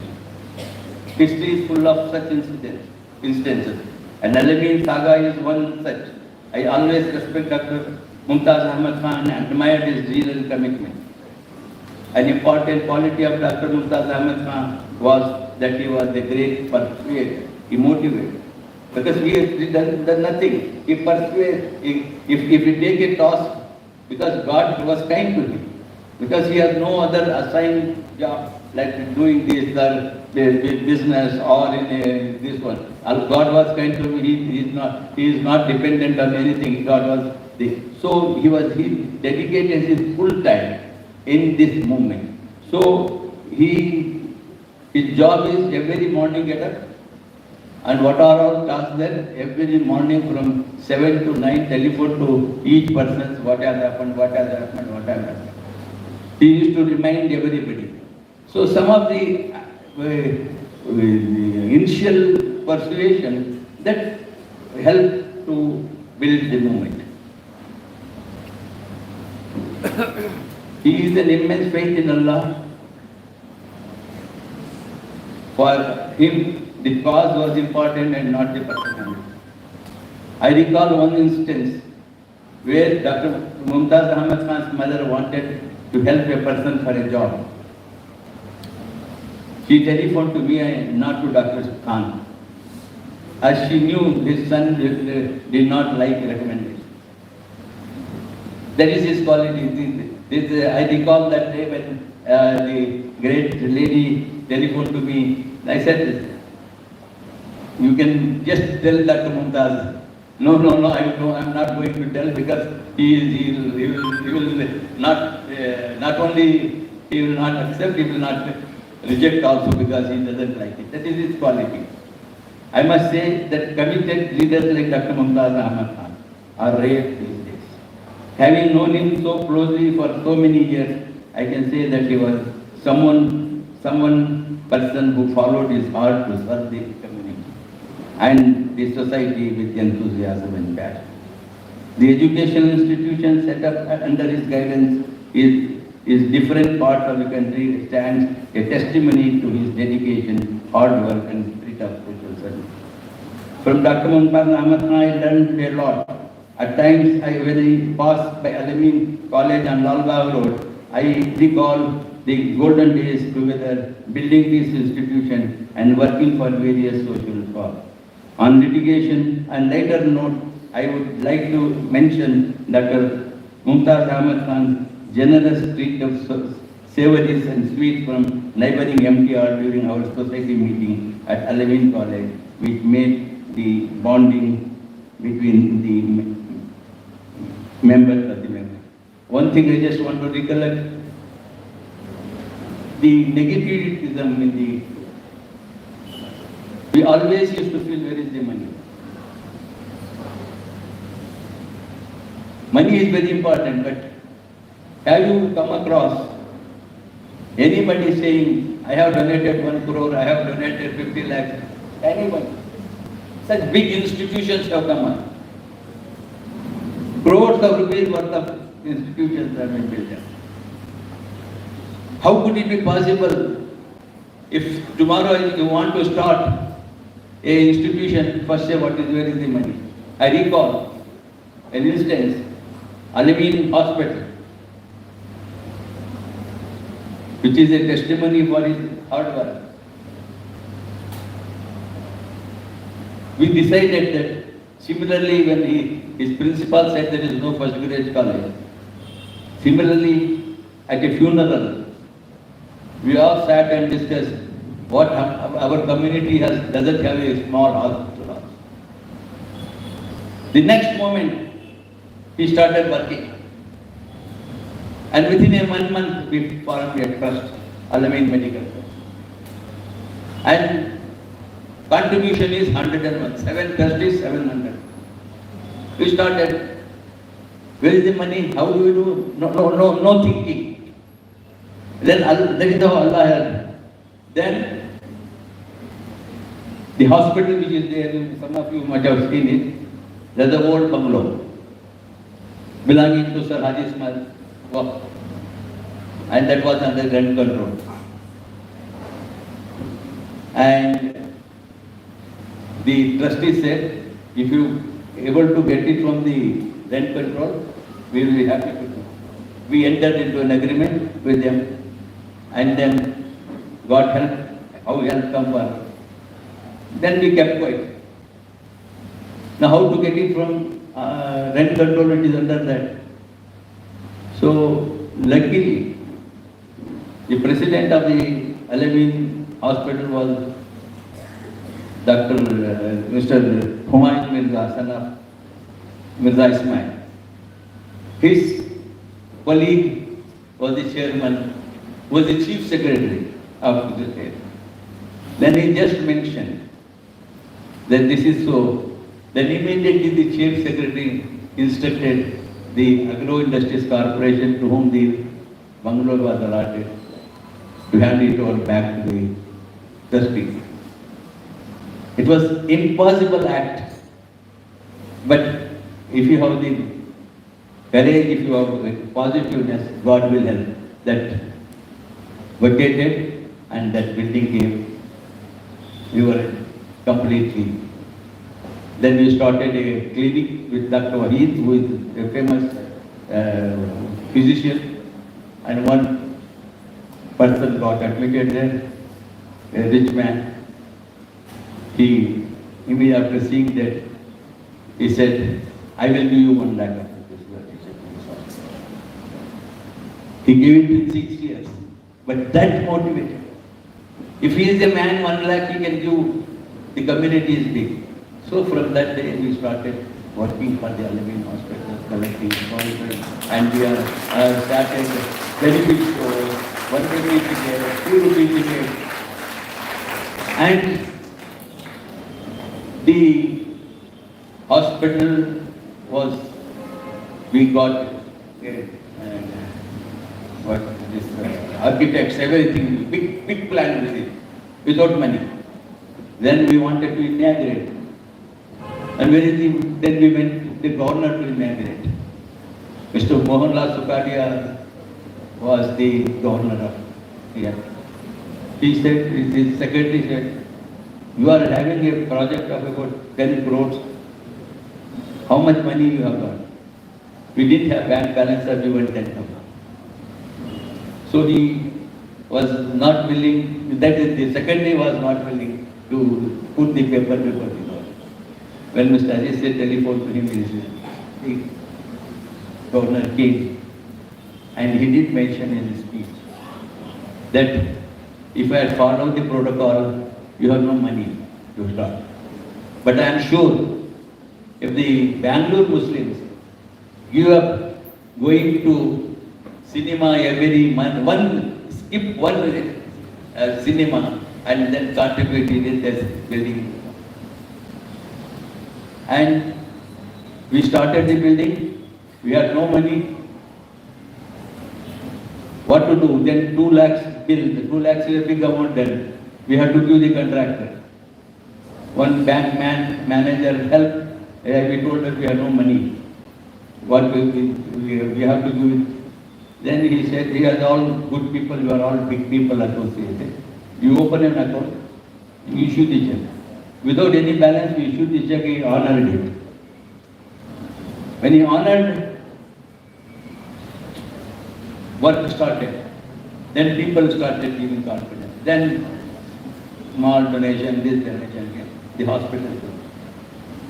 So if you had not taken the initiative, if that positiveness, yes, where is the money? The government discourages, where is the money? Everybody is there, but we said, yes, resources will come. So this is the uniqueness in all Al-Amin institutions. No institution, medical college we started without any money. We have only 30,000 in the bank. We have to give a 30 lakhs deposit to be sure to get the medical. Somehow we managed, we got the medical college. These are all the great institutions which is benefiting the community. That if the visionary like Dr. Mumtaz Ahmed was not there to motivate it, people would not have joined.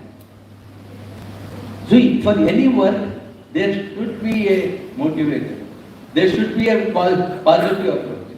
The community today is suffering because the entire community, the Muslim community, the country has a negativism, total negativism. Whether it is politically, everything is that, oh now, what will happen to us? The BJP is ruling, or somebody is ruling, or the government is not going to help us. All that dependency we should give it up. We should not depend on anybody in the community. You have to spend on that, you have to spend, pursue your own strength.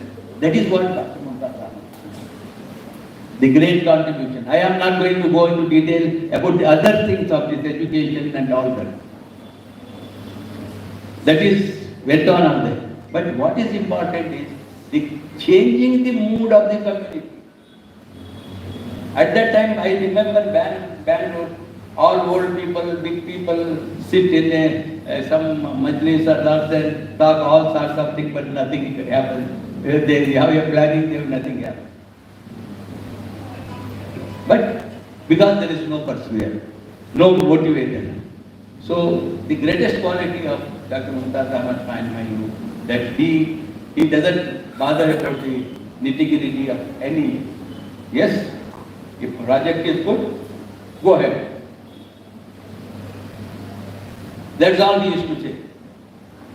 We used to discuss, start a problem, take it. And each of the, to understand the personality of Dr. Mumtaz, you have to go behind each of the institutions which are started. What are the struggles? Because now we are only talking about the institution. Unless you know the struggle to establish these institutions, then only you change your strugggle. It is possible. They have done it. Why not we? So today I was listening to some of the speech of another great intellectual and Muslim scholar, Dr. Wahid. I was listening to him there. He is a great thinker. He says, the सबसे बड़ी बीमारी जो है मुसलमानों में, हिंदुस्तान के मुसलमानों में, एक नेगेटिविटी. हम हर चीज को ये नेगेटिव से शुरू करते हैं. It's possible we can do it. Others have done it. Why not we do? That question they don't pick. When other communities, other sections are developing, why not we? What does we? What does that mean? We don't have it. क्या intellectual में कमी है, तालीम में कमी है, मेहनत में कमी है? नहीं, एक ही कमी है नेगेटिव, ये नहीं है, मुसलमान नहीं कर सकते। एजुकेशन इंस्टीट्यूशन की नहीं बोलते, हम नहीं चला सकते, हमारे पास पैसा कहाँ है, कौन देते पैसा, गरीब हैं।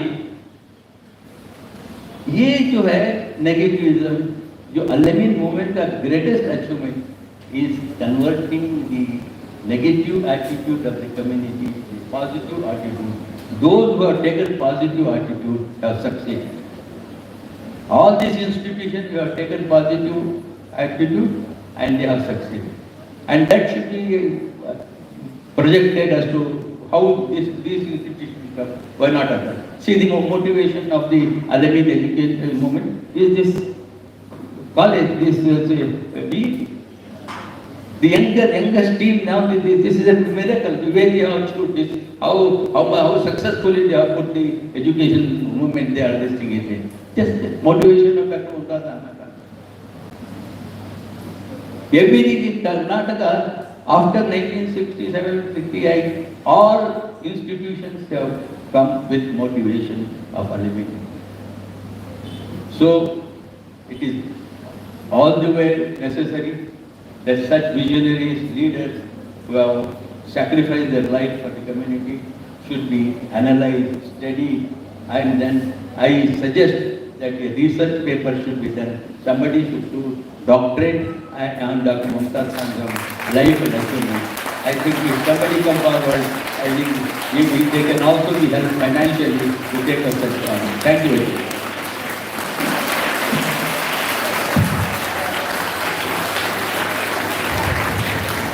Thank you. Thank you very much, Khan sir. आपने तवील गुफ्तगू की, आपने तजुर्बे, these things you will not get in any book. And these are the people who work with Dr. Mumtaz Ahmed Khan. First hand information which we got it.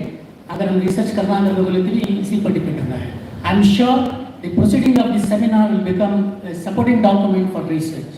Mr. Azam Shahid started research actually. In between, he left. I will request him to what we call completing. That's our paper. He started actually PhD. I think I don't know where it is. Inshallah, in the coming days, he'll try to do it. This is what is seminar conferences. आपका patient जानने के लिए students should be concentrated because you are in degree college.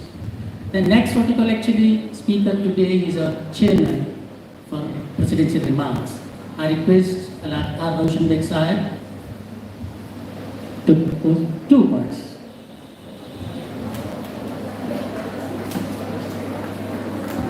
Assalamu alaikum. Dignitaries on the dais, I am a part and parcel of this institution. तो मुझे कोई तकरीर करने की ज़रूरत नहीं है, हमें सुनना है प्रोफेसर अख्तर वासिफ साहब को और जो डिग्निटरीज दिल्ली से आए हैं, हम बगैर बेताबी से इंतज़ार कर रहे हैं उनको सुनने के लिए। इस जल्द अल्फाज के साथ में अपनी बात। Thank you.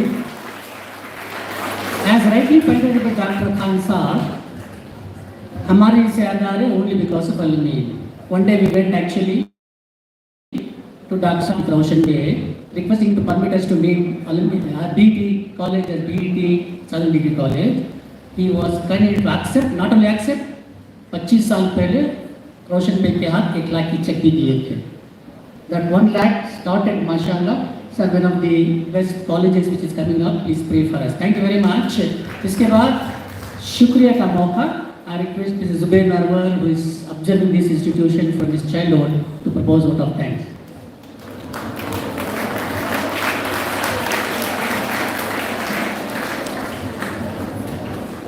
Bismillahirrahmanirrahim. What we do for ourselves will not be remembered, but what we do for others, what we contribute to society, will be remembered forever. That's what Dr. Mumtaz Ahmed Khan Sahib did.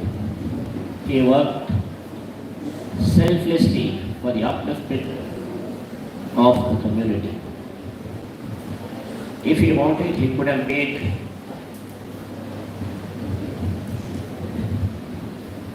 Al-Amin and all the other institutions he established, one of the best corporate-run educational institutions, not just in the country but the entire world.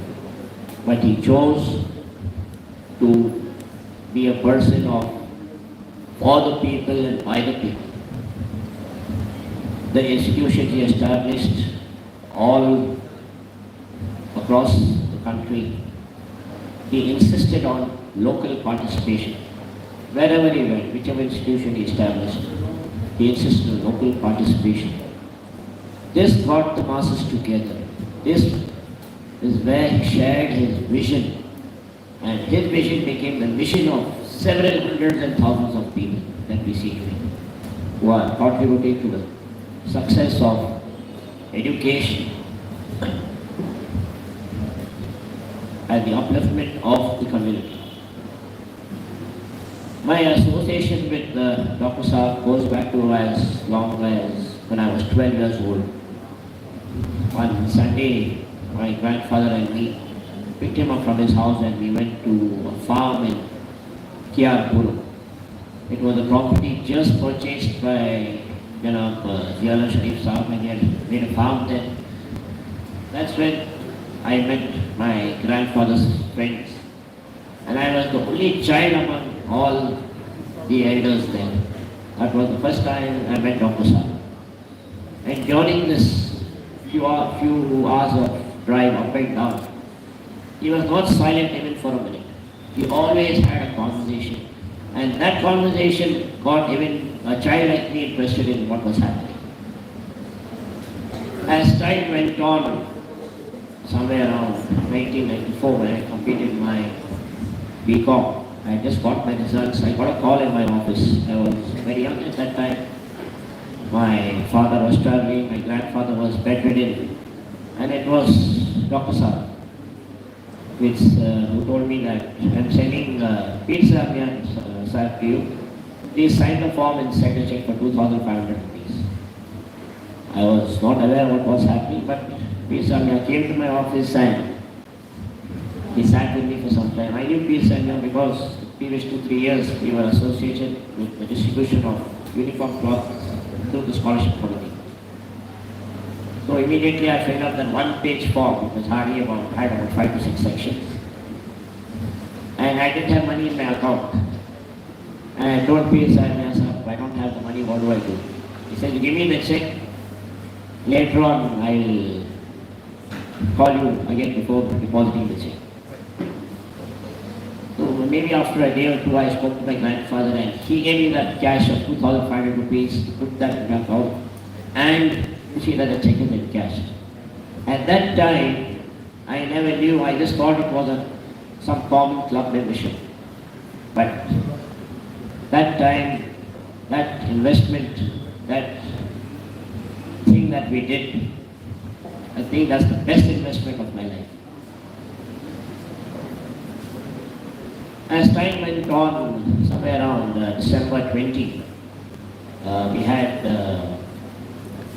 Mr. Zameen Pasha Shah, who was the vice chairman of the Al-Amin Education Society. He passed away. And his funeral was at 10 in the morning on a Saturday.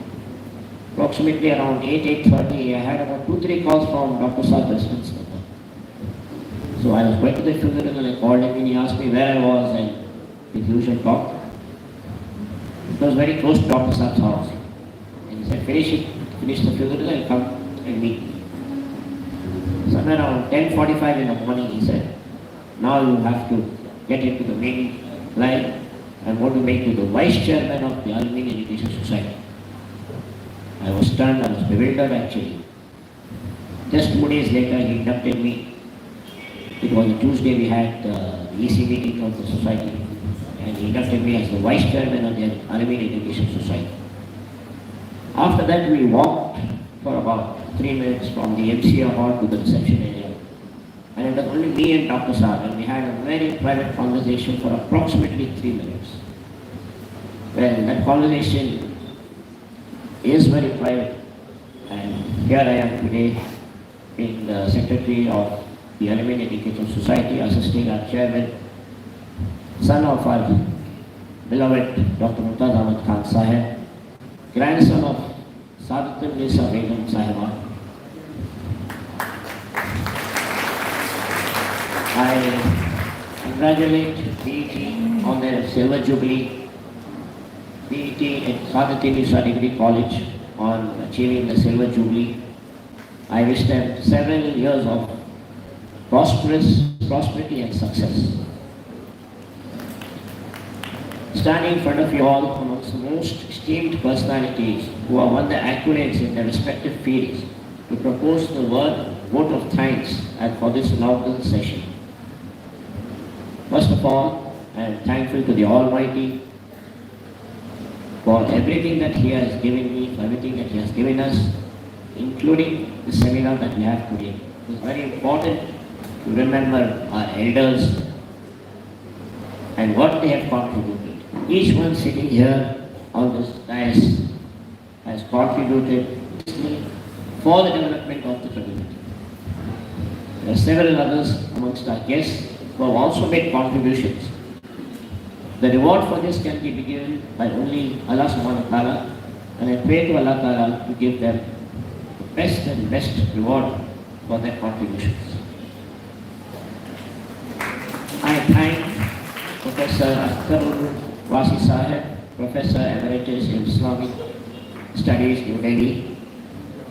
I would like to thank Dr. Rahman Khan Sahib, former Union Minister and Deputy Chairman Rajya Sabha, who honored us with his keynote address. I would like to thank my beloved chairman, my friend, my philosopher, my guide, Janab Umar Ismail Khan Sahib, Chairman of the Alameen Education Society. Incidentally, Janaba Educationalist Sahiba is his grandmother, and I also happened to know her at a very young age. She was very close to my mother and she used to visit our house very often. Several times I have been very fortunate to have her blessings.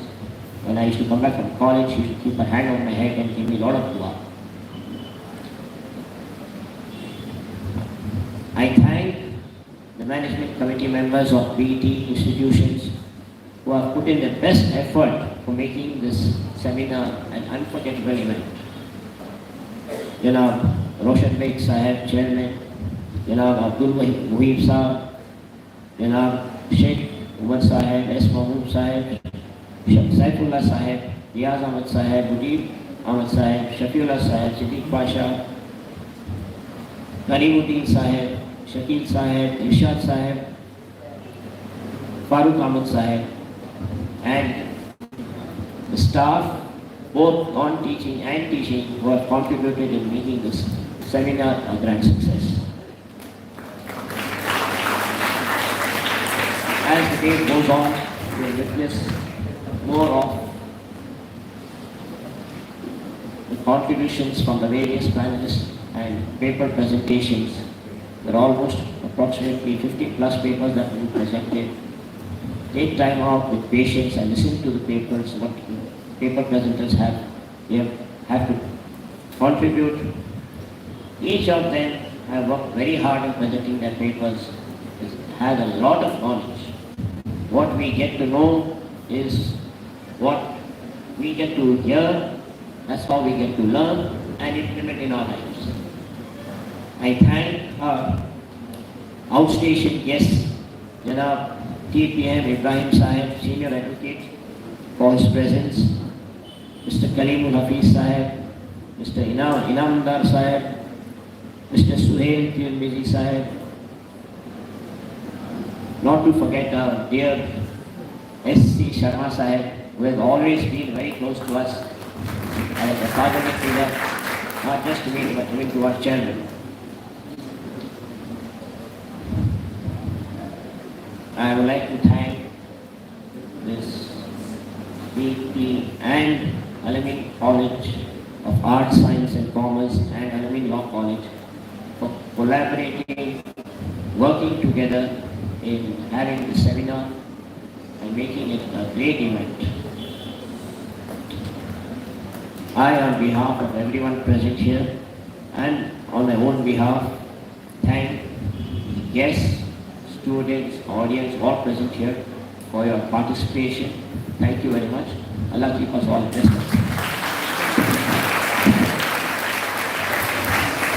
Thank you very much.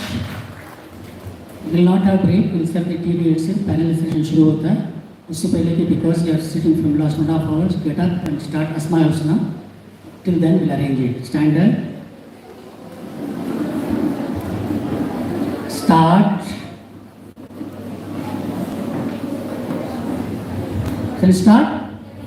Start.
Thank you very much, Sidam. My request, Professor Azam Shahid, who is doing PhD and DAPSA, to come here to moderate. Actually, we had around 6 panelists, but yesterday, Professor knows that Kalimul Hafiz missed his flight. He couldn't join us. And Mr. Inaugural, उनके college का medical college का inspection चल रहा है, they couldn't come. They told his inability get a good wishes to us. Thank you very much, Mr. Rao, Mr.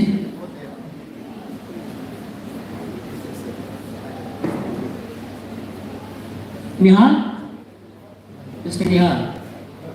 Let us start what we call. I leave the mic to him, and those who can sit because we want to. We have 4 panels here. Dr. K. Rahman Khan, Akhil Wasi Sir, Professor, then T.P. Ibrahim Sir, and members Suhail Trimizi starts. बिस्मिल्लाहिर्रहमानिर्रहीम। Dice पर तशरीफ़ फरमा तमाम मामाईदीन और आप सबकी खिदमत में आदाब अर्ज़ करता हूँ। जो दिल पे गुजरती है वो समझा नहीं सकते, हम देखने वालों को नज़र आ नहीं सकते। रंगीन ये मुस्तक़बिल रोशन है नज़र में, हम तलख़ी माहौल से घबरा नहीं सकते।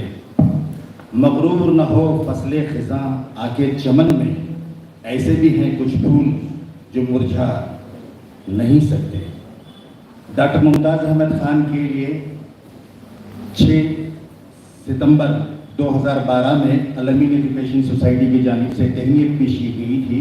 उस वक्त जो सिपासनामा उनके एजाज़ में पेश किया गया, उसके इब्तदाई अशार जो मैंने आपके रूबरू पेश किए हैं।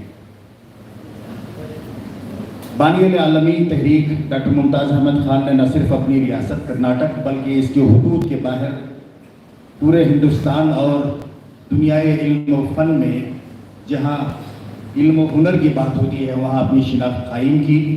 ان کی یادوں کے چراغ روشن کرنے، ان کی بصیرت کو خراج تحسین پیش کرنے اور ان کی خدمات کے احسن تذکرے کے لیے بسم اللہ ایجوکیشن ٹرسٹ نے ڈاکٹر صاحب کی والدہ کی یاد میں جو تعلیمی ادارہ سعادت النساء ڈگری کالج کے زیر اہتمام اس عالمی سیمینار کا انعقاد کیا گیا ہے.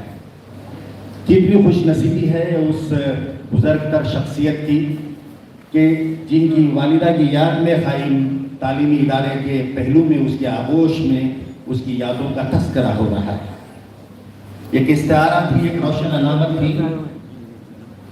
سعادت النساء بیگم صاحبہ اور ان کے شوہر عزیز نے اس قابل سپوت کی پرورش میں اور قوم کے لیے وقت ان کی خدمات کے لیے انہوں نے راہیں ہموار کی.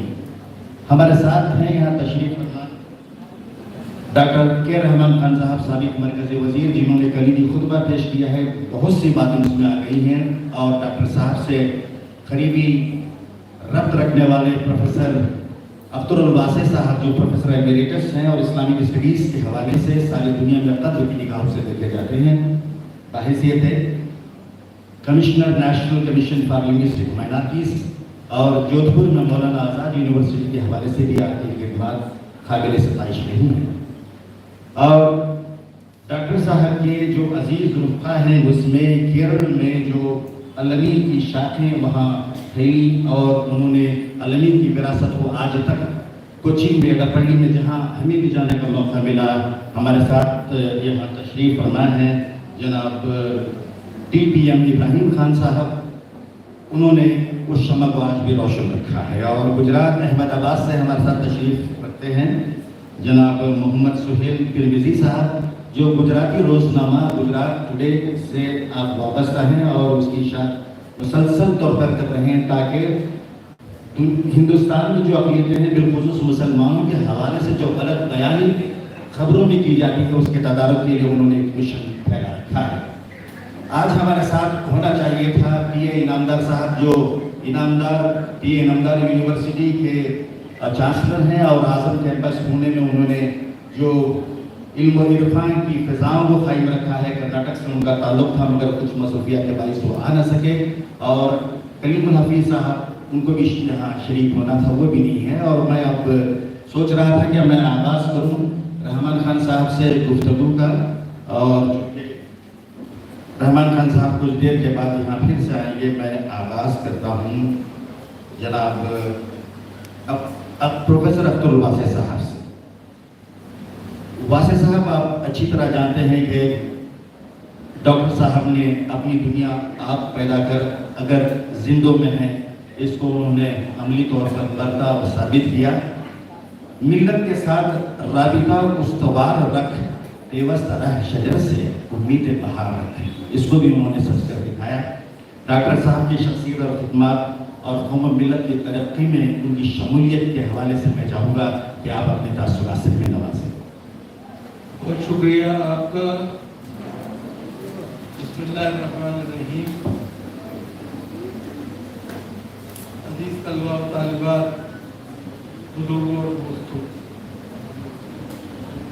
ڈاکٹر صاحب کے بارے میں جو کچھ ابھی ہمارے ماڈریٹر صاحب نے کہا وہ تو اپنی جگہ ہے ہی، لیکن ڈاکٹر صاحب کی زندگی ایک بات تو بہت عبارت ہے، اور وہ تھی کیا کہ سفر ہے شرط مسافر نواز ہو.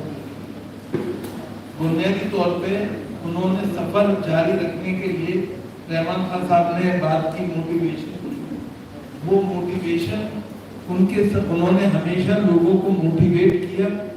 وہ ایک موٹیویٹر کے طور پہ، ایک ویژنری کے طور پہ ہمارے بارے میں ہمیشہ سوچتے رہے اور ہمیں رہنمائی کرتے تھے. میں ماڈریٹر صاحب کی اجازت سے یہ چاہتا ہوں کہ بیگم سعادت النساء کے نام پر جس کالج میں ہم جمع ہوئے ہیں اور ان کے بیگم سعادت النساء کے لائق و فائد کی یاد میں جمع ہوئے ہیں، خاص طور سے جو یہاں پہ موٹیویشن ہے وہ یہ ہے کہ یہاں لڑکیوں کا کالج اور لڑکیوں کے اس کالج کی اہمیت کو ہمیں سمجھنا چاہیے. اللہ کے رسول صلی اللہ علیہ وسلم نے فرمایا تھا کہ علم حاصل کرو ماں کی گود سے دے کے قبر. سوالی کا رسول اللہ تو مرد تھے، باپ تھے، پھر انہوں نے ماں کی. یہ بہت بڑا سوال ہے جو ہمیں جس پہ غور کرنا چاہیے. اور ڈاکٹر صاحب نے اس بات کی طرف ہماری توجہ دلائی، لیکن ہم نے شاید پوری طرح سے اس پہ پورے ملک میں اس طرح توجہ نہیں دی جیسے دینی چاہیے.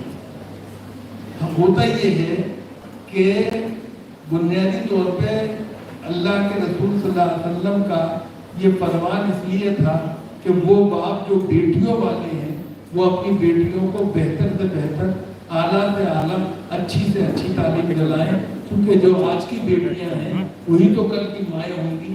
اور اگر آج زیور تعلیم سے آراستہ نہیں کی جائے گی تو کل ان کی گود کس طرح سے آنے والی نسلوں کے لیے تعلیم کی آماجگاہ اور درسگاہ بن پائے گی؟ یہ ایک سوال ہے، یہ خیال رکھنا چاہیے. آج کل وہ یہ رہا ہے، معاف کیجیے گا میں شمالی حوالے سے خاص طور سے بات کرنا چاہتا ہوں، اور معاف کیجیے گا جنوب کی حالت بھی کچھ سے علیحدہ نہیں. وہ یہ رہا ہے کہ آج سے 10 سال پہلے اخباروں میں، اردو اخباروں میں خاص طور پہ جب رزلٹ آتا تھا بورڈ کا تو ایک فکر یہ ظاہر ہوتی تھی کہ کیا وجہ ہے کہ مسلمان لڑکے جو ہیں دوسری قوموں کے لڑکوں سے پچھڑے جا رہے ہیں. اب پچھلے 4-5 سال سے اردو اخباروں میں یہ فکر مندی ظاہر ہوتی ہے کہ کیا وجہ ہے کہ مسلمان لڑکے مسلمان لڑکیوں سے پچھڑے جا رہے ہیں. معاف کیجیے گا، مجھے اس پر کوئی پریشانی نہیں ہوتی. اور اس کی وجہ کیا ہے کہ کیوں نہیں ہوتی ہے؟ اس لیے نہیں ہوتی ہے کہ جس قوم میں مائیں تعلیم یافتہ ہوں گی اس کے لڑکے کبھی جاہل نہیں ہو سکتے. یہ بات سمجھنی چاہیے. اور سعادت النساء کالج کا یہی سب سے بڑا کنٹریبیوشن ہے جسے نظر انداز نہیں کرنا چاہیے. اور ڈاکٹر ممتاز احمد خان کو یہ سب سے بڑا خراج عقیدت ہے جو کہ کوئی جب بنگلور والے ان کے خدمت میں پیش کر سکتے تھے. جو انہوں نے کالج ادارے قائم کیے، تعلیم کے ہوں، صحت کے ہوں، معاشی ترقی کے ہوں، وہ سب اپنی جگہ ہیں. لیکن بنیادی طور پہ ہمیں یہ سمجھنا چاہیے کہ سعادت النساء جیسے ادارے جو ہیں ان کی آج سب سے زیادہ ضرورت ہے اور ان کو اور زیادہ ترقی دینی چاہیے. ڈاکٹر صاحب مرحوم کا معاملہ یہ تھا کہ ڈاکٹر صاحب مرحوم جو تھے وہ، جیسا میں نے کہا کہ وہ ویژنری بھی تھے اور موٹیویٹر بھی. انہوں نے ہمیں ہر میدان میں توجہ دلانے کی کوشش کی اور آگے بڑھانے کی کوشش کی. اور ان کی خدمات کا جنوب والوں کو کیا میں فخر ہونا چاہیے کہ اعتراف شمال والوں نے بھی کیا جب انہیں علی گڑھ یونیورسٹی کا آنریری ٹریزرر بنایا گیا. اس کے بعد علی گڑھ یونیورسٹی کا پرو چانسلر بنایا گیا. اور وہ ان لوگوں میں سے ہیں جنہوں نے کہ علی گڑھ یونیورسٹی کی کنوکیشن کی صدارت بھی کی. تو یہ بہت بڑا ایک طرح سے خراج تحسین تھا جو کہ ان کی خدمت میں پیش کیا جا سکتا. آج ڈاکٹر صاحب ہمارے بیچ میں نہیں، لیکن ڈاکٹر صاحب کا مشن تو اپنی جگہ موجود ہے. ہمیں ڈاکٹر صاحب کے مشن کو آگے بڑھانے کی ضرورت ہے. اور اس کے لیے یہ ضروری ہے کہ معاف کیجیے گا میں ایک آپ سے ذرا تھا، میں ماڈریٹر صاحب سے معافی چاہتا ہوں کہ ان کے سوال سے الگ ہٹ کے بات کر رہا ہوں.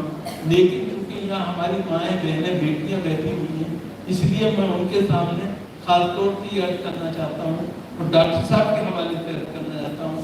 ڈاکٹر صاحب اگر آج ہوتے تو وہ اس بات سے اتفاق کرتے. وہ یہ کہ آج مسلمانوں کی جو دنیا میں گھیرا بندی ہو رہی ہے جن وجوہات سے، ان میں ایک یہ بھی ہے کہ ہم اپنی خواتین کے ساتھ، اپنی بہو بیٹیوں کے ساتھ وہ سلوک نہیں کرتے جو اسلام نے ہمیں بتایا.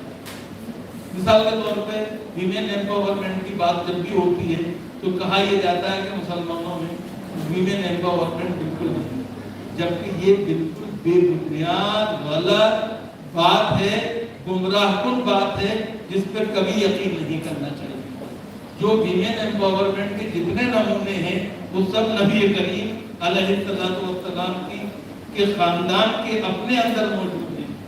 حضرت خدیجہ اکنامک ایمپاورمنٹ کی سب سے بڑی سمبل ہے، ام المومنین ہے، آپ اس سے انکار نہیں کر سکتے. ان کا سامان ایک طرف شام اور ایک طرف یمن آتا اور جاتا تھا، اور نبی کریم علیہ السلام بیست سے پہلے ان کی خدمت میں محمد ابن عبداللہ کی صورت میں کیا ہمیں کنٹیکٹ میں آئے تھے، اور ان کے بزنس ایگزیکٹو کے طور پر شام کے سفر پہ گئے تھے۔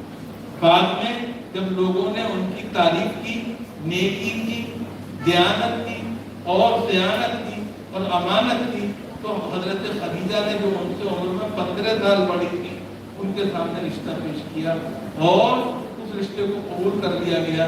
ہم سب جانتے ہیں، لیکن جو بات میں عرض کرنا چاہتا ہوں وہ یہ کہ 15 سال کے بعد جب نبی کریم علیہ السلام کی بعثت ہوئی، تو آپ مجھے کوئی ایک قرآنی آیت اور ایک حدیث نہیں دکھا سکتے جس میں لڑکی حضرت خدیجہ سے کہا گیا ہو کہ بیوی اب تک تو سب ٹھیک تھا، لیکن اب آپ پیغمبر کی بیوی ہو، اس لیے سب کو تب کیا میں وائنڈ اپ کر کے اپنے گھر میں قید ہوتا ہوں۔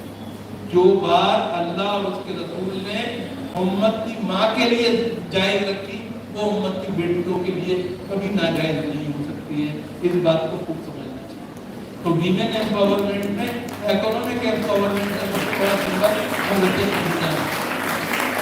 ہم وہ امت ہیں جن کو ایک تہائی شریعت ایک خاتون سے ملی، اور وہ بھی ام المومنین حضرت عائشہ صدیقہ رضی اللہ تعالیٰ عنہ۔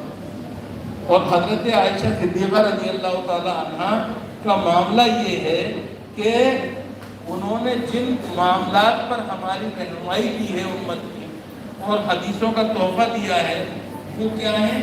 ان پر آج بھی ہمارے گھروں میں مائیں بیٹیوں سے اور بہنیں بہنوں سے بات نہیں کر پاتی، لیکن حضرت ام المومنین حضرت عائشہ رضی اللہ تعالیٰ عنہ جو ہیں، ان کو نبی کریم علیہ السلام نے یہ ہدایت کی تھی کہ اے عائشہ، جب میرے بعد لوگ تمہارے پاس آئیں گے، تمہاری خاندانی زندگی اور ازدواجی زندگی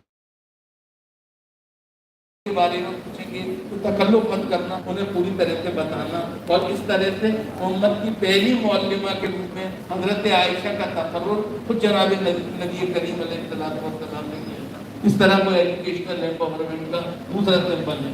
تیسرا پولیٹیکل ایمپاورمنٹ ہو سکتا ہے۔ پولیٹیکل ایمپاورمنٹ میں میں زیادہ لمبی بات نہیں کرنا چاہتا، صرف صلح حدیبیہ کے موقع پر جب صحابہ کرام مکے والوں کی پیش کردہ شرائط کو ماننے کو تیار نہیں تھے، بری کی رہنمائی نہیں آ رہی تھی، نبی کریم علیہ السلام کی بات ماننے کو صحابہ تیار نہیں تھے، ایک ایسے وقت میں حضرت رسول اللہ صلی اللہ علیہ وسلم جب ام المومنین حضرت ام سلمہ کے خیمے میں گئے، انہوں نے آپ کو پریشان دیکھا تو کہا کہ کیا وجہ ہے، آپ پریشان کیوں ہیں؟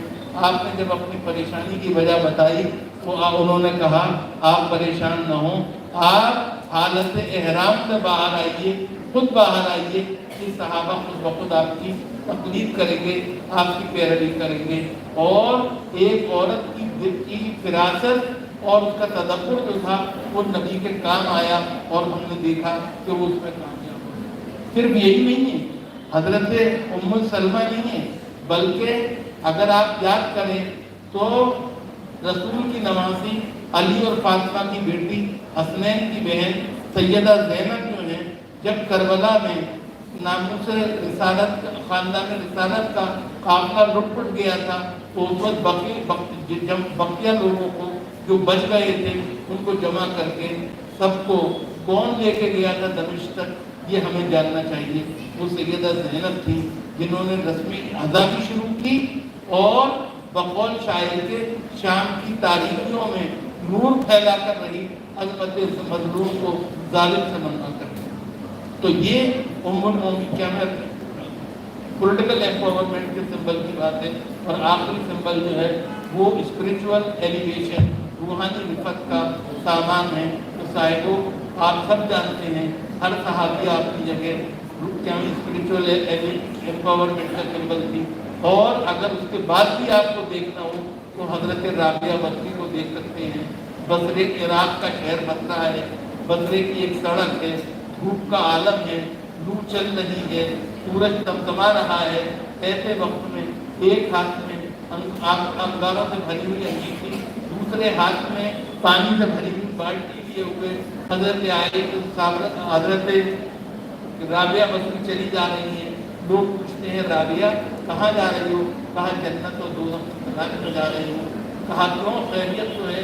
कहा जन्नत मिल जाए तो उस मीठी की आग से उसको खत्म कर दूँ और जहन्नम मिल जाए तो उस आग, इस जहन्नम की आग को इस बाल्टी के पानी से ठंडा कर दूँ। उनका लोगों ने कहा क्यों, खैरियत तो है? कहा ताकि लोग जन्नत के लालच और दोज़ख के खौफ से खुदा की इबादत करना बंद कर दें, इबादत को तिजारत न बनाएं। ये पैगाम भी देने वाली कौन थी? ये खातून थी। मैं समझता हूँ कि हमें इस बात को जहन में रखना चाहिए। डॉक्टर मुमताज़ अहमद खान अगर आज होते तो वो इसी एम्पावरमेंट के लिए जद्दोजहद करते रहे और कर रहे थे और इसको आगे बढ़ा रहे थे। उनकी वालिदा ने, उनके वालिद ने जो तालीम हासिल की थी अलीगढ़ से, उस तालीम के सहारे उन्होंने अपने बड़े बेटे को जो कुछ बनाया वो हमारे सामने है और उस बेटे ने जो कुछ हमारे लिए किया वो हमारे सामने है। सब आज डॉक्टर मुमताज़ साहब नहीं हैं, लेकिन ये हमारा फर्ज है कि हम उनके मिशन को मरने न दें, आगे बढ़ाएं, जिंदा बनाएं और क्या बढ़ाएं। रहमान खां हों या रोशन बेग साहब हों या दूसरे लोग हों, टीपीएम इब्राहिम साहब हों, दूसरे तमाम लोग हों, हमारे जुबैर सेठ साहब हों और दूसरे तमाम लोग हों, इन सबको इसी काम को आगे बढ़ाना है। याद रखिए, डॉक्टर मुमताज़ का काम सिर्फ कर्नाटका तक महदूद नहीं था, उसे पूरे मुल्क में फैलाना है। और पूरे मुल्क में फैलाने के लिए एक बात सिर्फ मैं कह के अपनी बात खत्म करूँगा। याद रखिए, अल्लाह के रसूल सल्लल्लाहु अलैहि वसल्लम की सुन्नत को जो जिंदा करता है वो बुनियादी तौर पे अपने लिए आखिरत में बेहतरीन अंजाम के लिए तैयारी करता है। अल्लाह रब्बुल इज्जत हमें भी इसकी तौफीक दे कि हम डॉक्टर साहब के उस मिशन को जो उन्होंने रसूल की सुन्नत की हया के लिए, तालीम की सुन्नत के हया के लिए जो काम किया था उसे आगे बढ़ाएं। आखिर में एक बात मुझे और कहने की इजाज़त दीजिए, वो ये कि मुसलमानों में जो दीनी और दुनियावी तालीम की दुई है, इसका कोई क्या में गुंजाइश नहीं। इस्लाम में दीन और दुनिया की तालीम जो है इसमें कोई दुई नहीं है। अल्लाह के रसूल ने फरमाया जन्नत एक चटियल मैदान है जिसमें तुम्हारे आमाल की खेती होती है, इसलिए हमें उसकी तरफ तवज्जो देनी चाहिए। और एक बात का ख्याल रखना चाहिए कि अल्लाह के आज जो लोग ये समझते हैं कि जदीद तालीम नहीं होनी चाहिए, उन्हें ये मालूम होना चाहिए कि अल्लाह के रसूल सल्लल्लाहु अलैहि वसल्लम ने बदर के जंगी कैदियों की रिहाई के लिए जो शर्त रखी थी उसमें यही थी, या तो जो फिदिया दो या मदीने के बच्चे और बच्चियों को पढ़ा दो और रिहाई पा जाओ। साहिबो वो कुरान को मानते नहीं थे, हदीस को जानते नहीं थे, फिर उनसे क्या पढ़वाया गया होगा। जाहिर बात है यही जिसे कि आज और आप हम जिसे क्या मैं सेकुलर और मॉडर्न एजुकेशन कहते हैं, जिसे हुरूफ तहज्जी, अल्फाबेट्स, अक्षर ज्ञान की बात करते हैं, वही पढ़वाया गया होगा। जाहिर बात है अल्लाह के रसूल ने कहा था हिकमत मोमिन की गुमशुदा पूंजी है, वो उसे जहाँ से मिले हासिल करे। उन्होंने जहाँ से मिल सकती थी उसे हासिल किया था। और इस वाक़े से हमें एक सबक मिलता है, हमें अपने बच्चों के मज़हब की फिक्र करनी चाहिए, लेकिन उस्ताद का मज़हब नहीं, उसकी महारत देखनी चाहिए और उस तरह से उसको आगे बढ़ाना चाहिए। बहुत बहुत शुक्रिया। प्रोफेसर अख्तर वासे साहब ने जो बातें हमारे रूबरू रखी हैं, मुझे यूँ महसूस हुआ कि अपने आप में मुकम्मल सा एक मकाला है जो हमने इन्हें लाइव सुना। आपने डॉक्टर साहब की अज़मत और उनके तालीमी खिदमत के हवाले ही से नहीं बल्कि तालीम निस्वा के हवाले से भी बहुत सी बातें कही और उसवा हसना रसूल अकरम सल्लल्लाहु अलैहि वसल्लम की ज़िंदगी में जिस तरह ख़वातीन को बाख्तियार बनाने की जो रिवायत रही उसका भी तस्करा किया।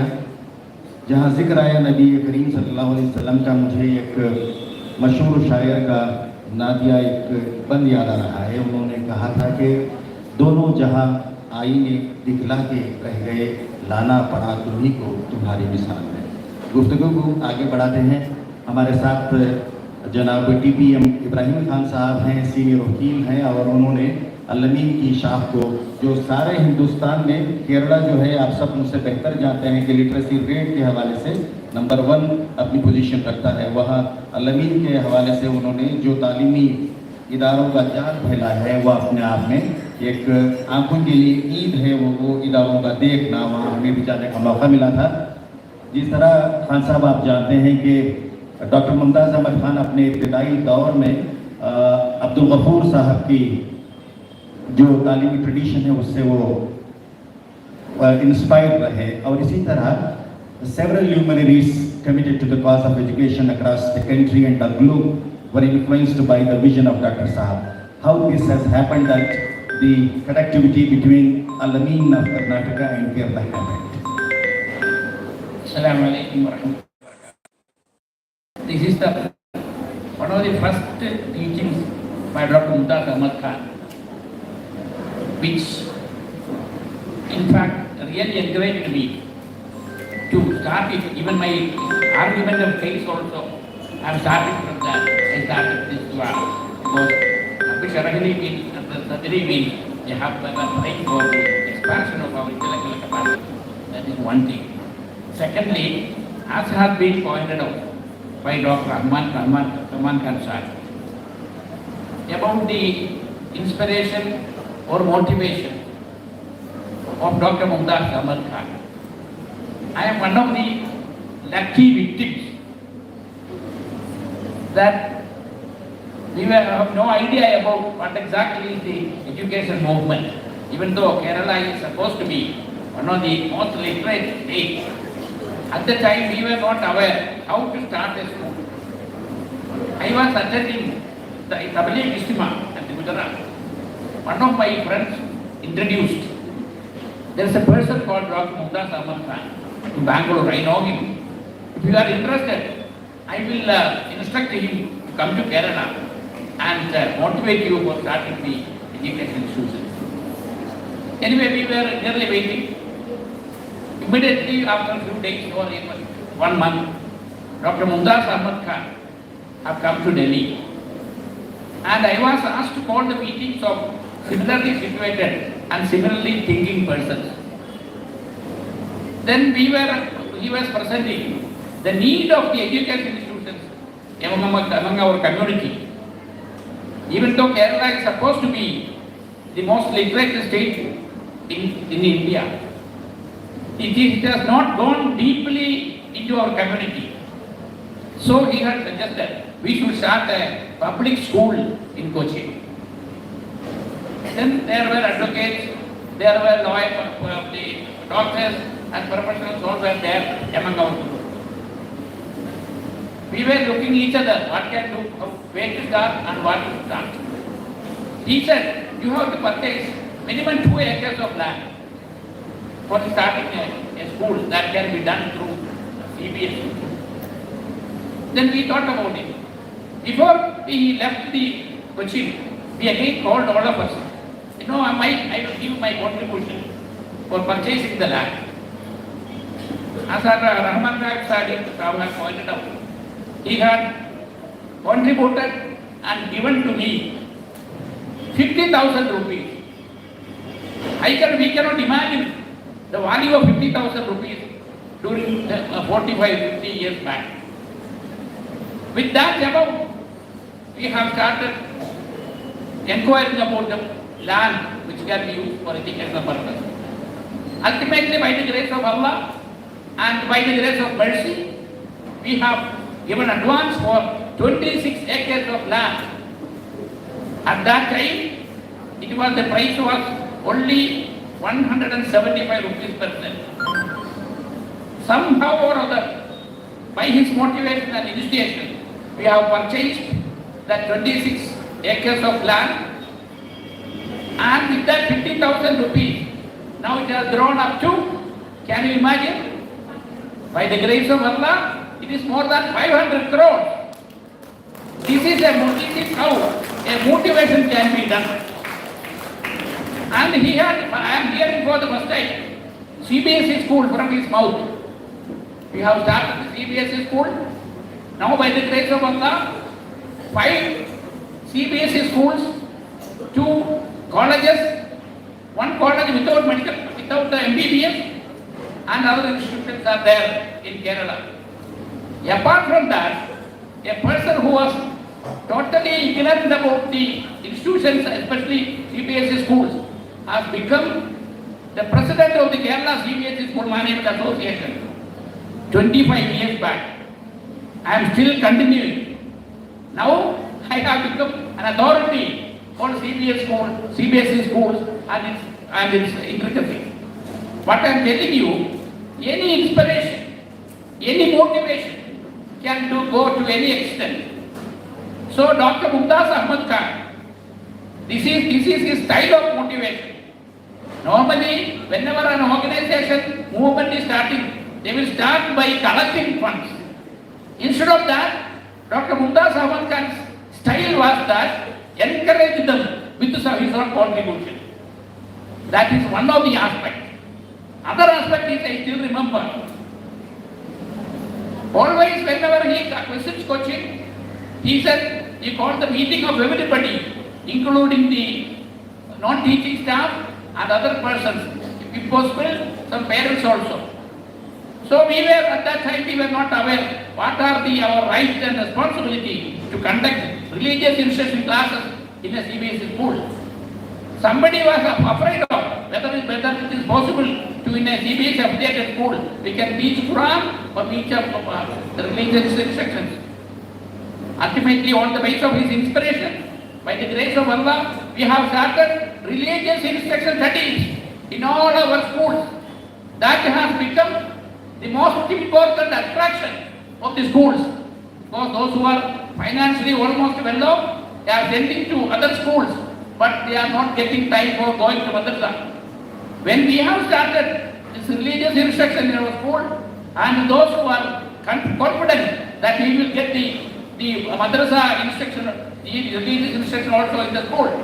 So a school started with 13 students.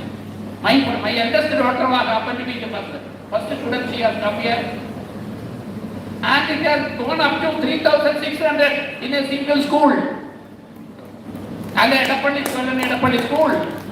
Thereafter we have other 5 schools, and now about 280 Muslim schools, CBSE schools are there. After getting inspiration from the other in school, it is by the grace of Allah going on.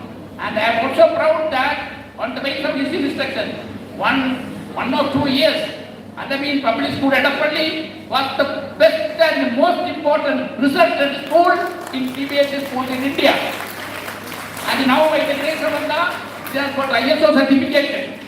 The first Muslim school in Kerala to get ISO certification. What I am telling you is the inspiration or motivation is that. Similarly, every person's life, there must be some motivation. Sometimes their father may be motivated, mother may be motivated, or any of teachers may be motivated. On that basis, you will grow up, anything, everything. So, the movement, the development of Alamein movement is the next result of every person under the leadership of Dr. Mumtaz Ahmed Khan. All the persons who are here are part of this. When the part of I was thinking about one instance, when we were attending the Jubilee celebration of GK Engineering College in Kodam. So, the present chairman of ISR was a former student of GK Engineering College. He was also there. I was also there. When he was speaking, I was giving participation to everybody in the Chandrayaan effort for the rocket success, and everybody can be proud of it because it is a combined and cooperative effort of everybody. Next speaker was myself. When I was called, I have said I am also proud of it. I have also my Everybody thought, what is the role of a lawyer in sending the Chandrayaan? That I have explained. During the last 10 years, I was the legal advisor and standing counsel of ISR, and my effort is also there. What I am telling you is, in the combined and cooperative effort, everybody who may not be directly involved. Similarly, our education institution, Al-Amin movement, everybody who was part of it. I remember we had an All India conference in Kochi. Dr. Rahman Khan was one of the person who was instrumental for having the All India conference in Kochi. So, Dr. Mumtaz Ahmed Khan could motivate a large number of persons, even in West Bengal, in Bihar, Delhi, and other places who participated were also motivated like this. So, by the grace of Allah, all the success of the Muslim education, MES, the Al-Amin education institution will be rewarded by Allah in the Akhiram, in the life in the Akhiram. So that we have to pray, because a person who have entirely his life have been devoted for the development of education of Muslim community, who by the grace of Allah, he will be rewarded in the world hereafter. That is one aspect. Other thing is, motivation each other is also important. Now, the persons who are assembled here, I remember the faces. With right from the beginning, I visited to Bangalore in connection with the Al-Amin movement. All faces are there. They were all motivating each other. And therefore we have to contribute also. Now I have heard a news, a discussion that university is to be established by Al-Amin. Al-Amin University, Dr. Mumtaz Ahmed Khan University, or whatever it will be, it is not impossible. It is possible. If we are working together, there can be a university in the name of Al-Amin. Other institutions like BET and so many other institutions in all over India can contribute their own contribution for the purpose of establishment of the university. So I need not take much time because time is already over. Anyway, this is only, I was telling the result. Rahman Khan Sahib was mentioning about the motivation by Dr. Mumtaz Ahmed Khan in Kochi. I was telling the story. May Allah bless him. May Allah give him all great health. And also this movement will last forever. And also it will be a motivating force for all Muslims in India for establishment of the thank you very much. हाज़रीन इकराम, अभी हम जनाब TPM Ibrahim Khan साहब को सुन रहे थे। ये तमाम वो अहबाब हैं जिन्होंने काम किया है डॉक्टर साहब के साथ और उनको करीब से देखा, समझा और उनकी बसीरत को, उनके विजन को प्रैक्टिकली तौर पर उन्होंने इम्प्लीमेंट किया है। अब अहमदाबाद से हमारे साथ एक और मेहमान हैं जिनका ताल्लुक़ डायरेक्ट इनडायरेक्टली अल-अमीन से रहा है, जनाब मोहम्मद सुहेल तिरमिज़ी साहब, जो वहाँ पर एक रोज़नामा गुजराती में गुजराती टुडे के नाम से शाये होता है। और उन्होंने मुझे बताया कि ये अखबार शुरू करने का मकसद ये है कि न्यूज़ को उसके सही सच्चाई के पर्सपेक्टिव में पेश किया जाए। वो यहाँ आए हैं इस मौके पर। मैं आपसे जानना चाहूँगा कि what's your impression about doctor Mumtaz Ahmad Khan's services to the community and to the nation in terms of spreading the cause of education and making aware of the need to transform ourselves through the medium of education. Janab Suhail Sahab. Assalamu alaikum, sorry, I just forgot. Assalamu alaikum wa rahmatullahi wa barakatuhu. And respect to our dignitaries on dais, K. Rahman Sahib, Professor Akhtar al-Basri Sahib, and Saifullah Sahib, and all others. I am basically a lawyer since 1990 in Gujarat High Court. After establishing myself as a lawyer mainly on criminal side, somewhere in 2002 when riots occurred, I started fighting for victims. And Dr. Mumtaz Ahmed Khan Sahib read about me from media over years because I was contesting matters of Base case and other victims who were in relief camps. So newspapers had covered very widely.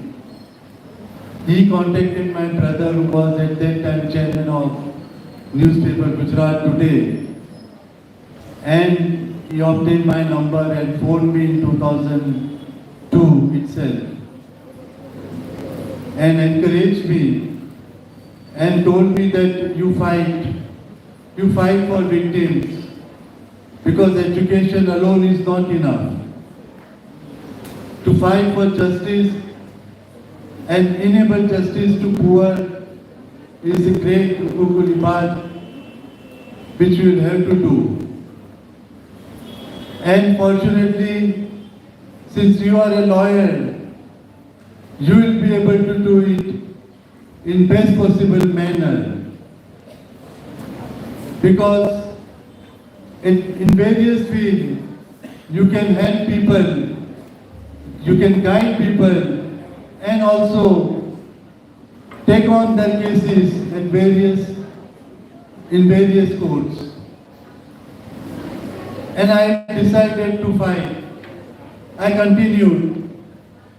And even today I am fighting for criminal appeals of those accused. I am fighting on behalf of victims.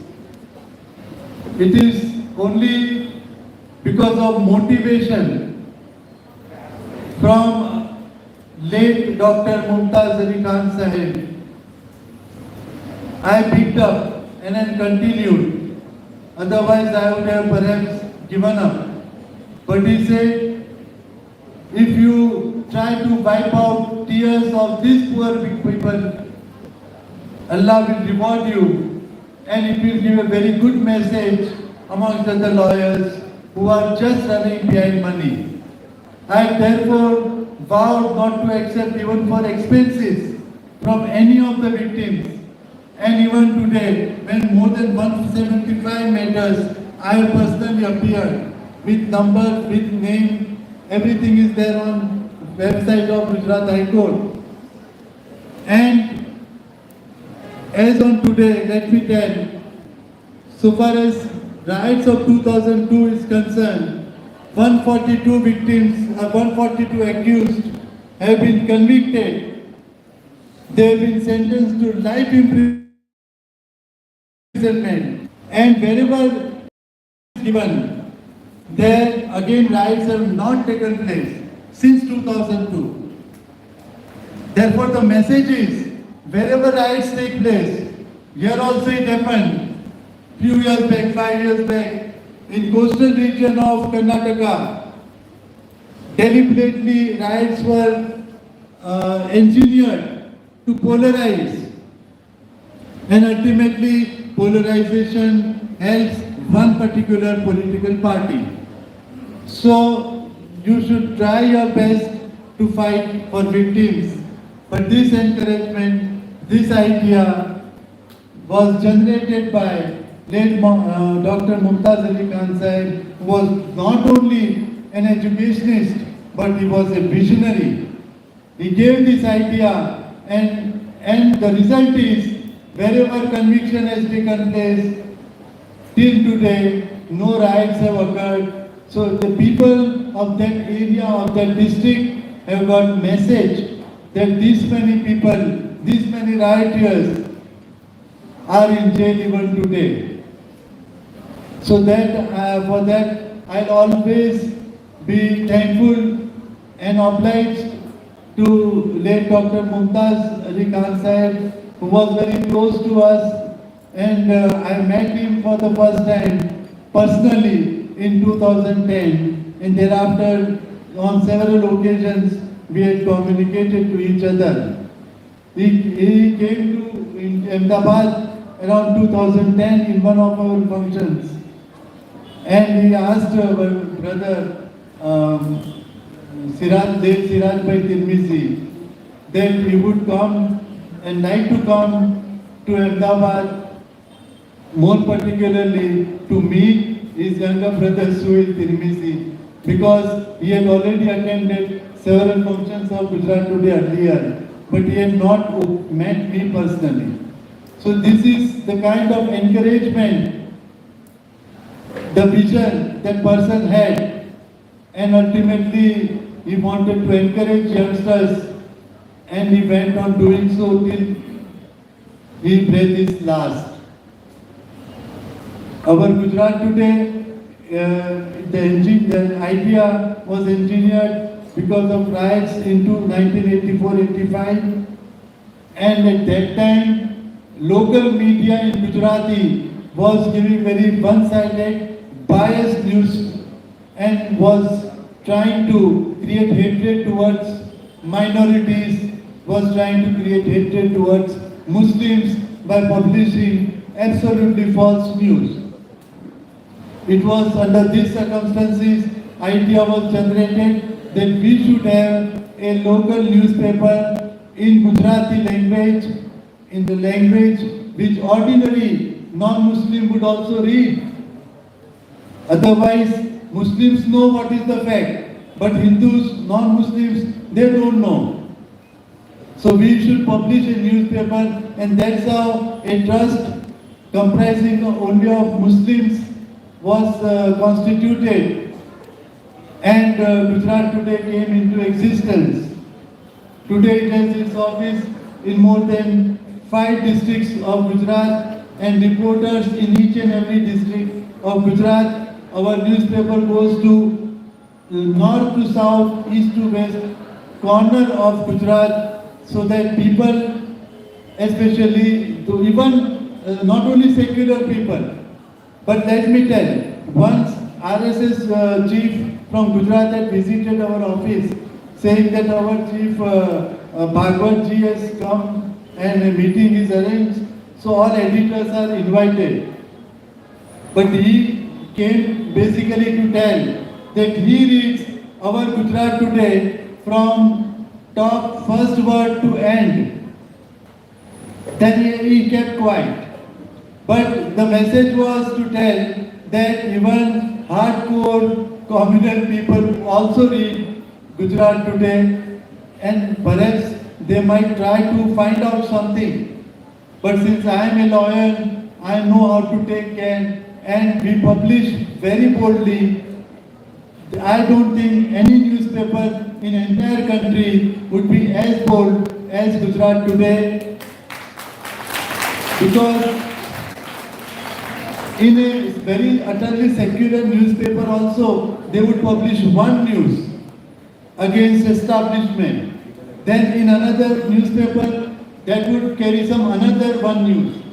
Our Gujarat Today would carry all these 15 to 16 news, which would be anti-establishment, anti-government. They may lie, not lie, but they can't do anything because touch wood, and it's because of blessings of elders that we have been very careful with proof we are publishing, therefore they can't do anything.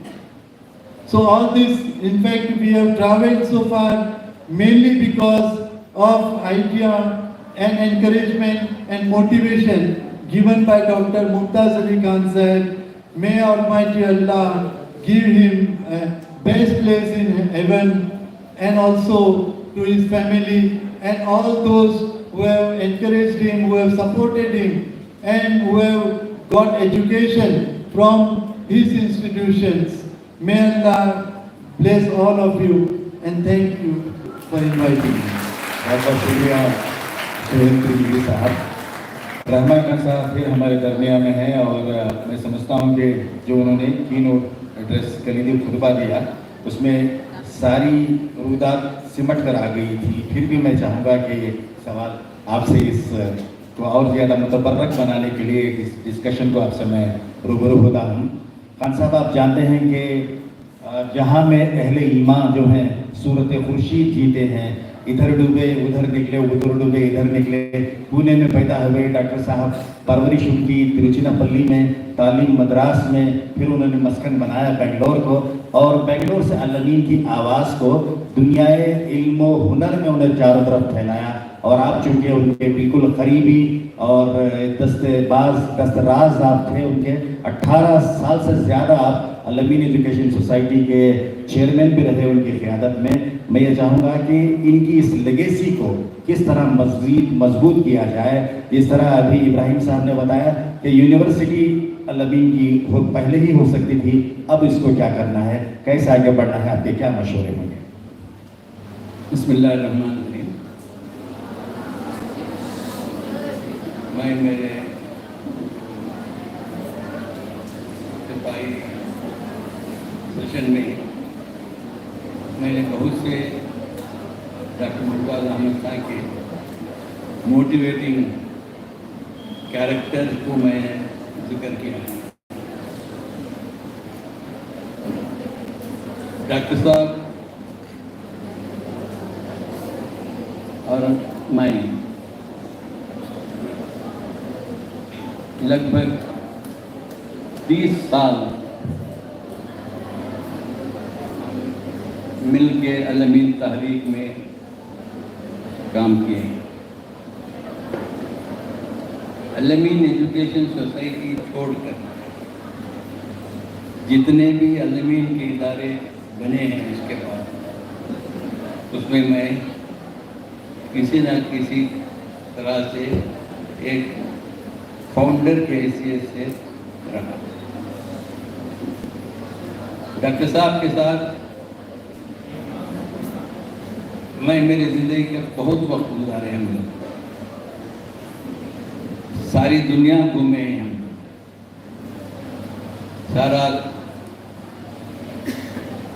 State घूमे हैं, सारे मुल्क हमारे साथ।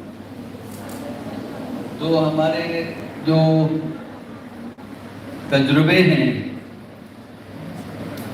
वो बहुत गहरे हैं, और डॉक्टर साहब की पर्सनालिटी, मैं जैसा कहा कि एक मोटिवेटर है। डॉक्टर साहब ज़्यादा डिटेल्स में नहीं जाते थे। हम बैठते, ये ऐसा इदारा ज़रूरत है, ये ज़रूरत है कौम के लिए, इससे ये फायदा होता है, इतना ही हम डिस्कस।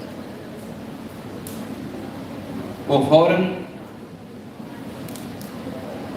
जब एक डिस्कशन हुआ तो फौरन एक ट्रस्ट बना देता है। तो इनके काम करने का तरीका ये था कि वो ज़्यादातर होता है, मिलते हैं मुसलमानों में बहुत कॉमन है कि जलसे होते हैं और डिस्कशंस होते हैं, मीटिंग्स होते हैं कौम की ज़िंदगी के सब, मगर वो मीटिंग बर्खास्त हो जाती है, उसके बाद ना कोई एक्शन होता, ना कुछ नहीं होता। डॉक्टर साहब में एक खुसूसियत थी कि हम चंद लोग बैठते, जाके मैं अल-अमीन हॉस्पिटल का जिक्र किया, इसी तरह से अल-अमीन मेडिकल कॉलेज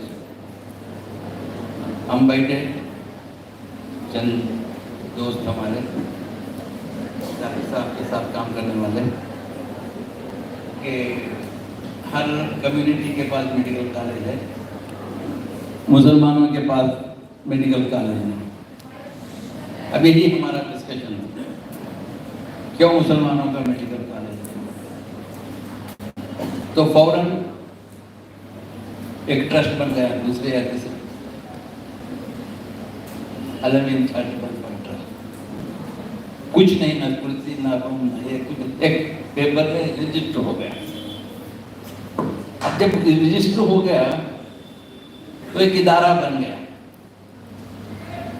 अब वो इदारे को जो एम्स एंड ऑब्जेक्ट है, जो मेन, वो डॉक्टर साहब के पास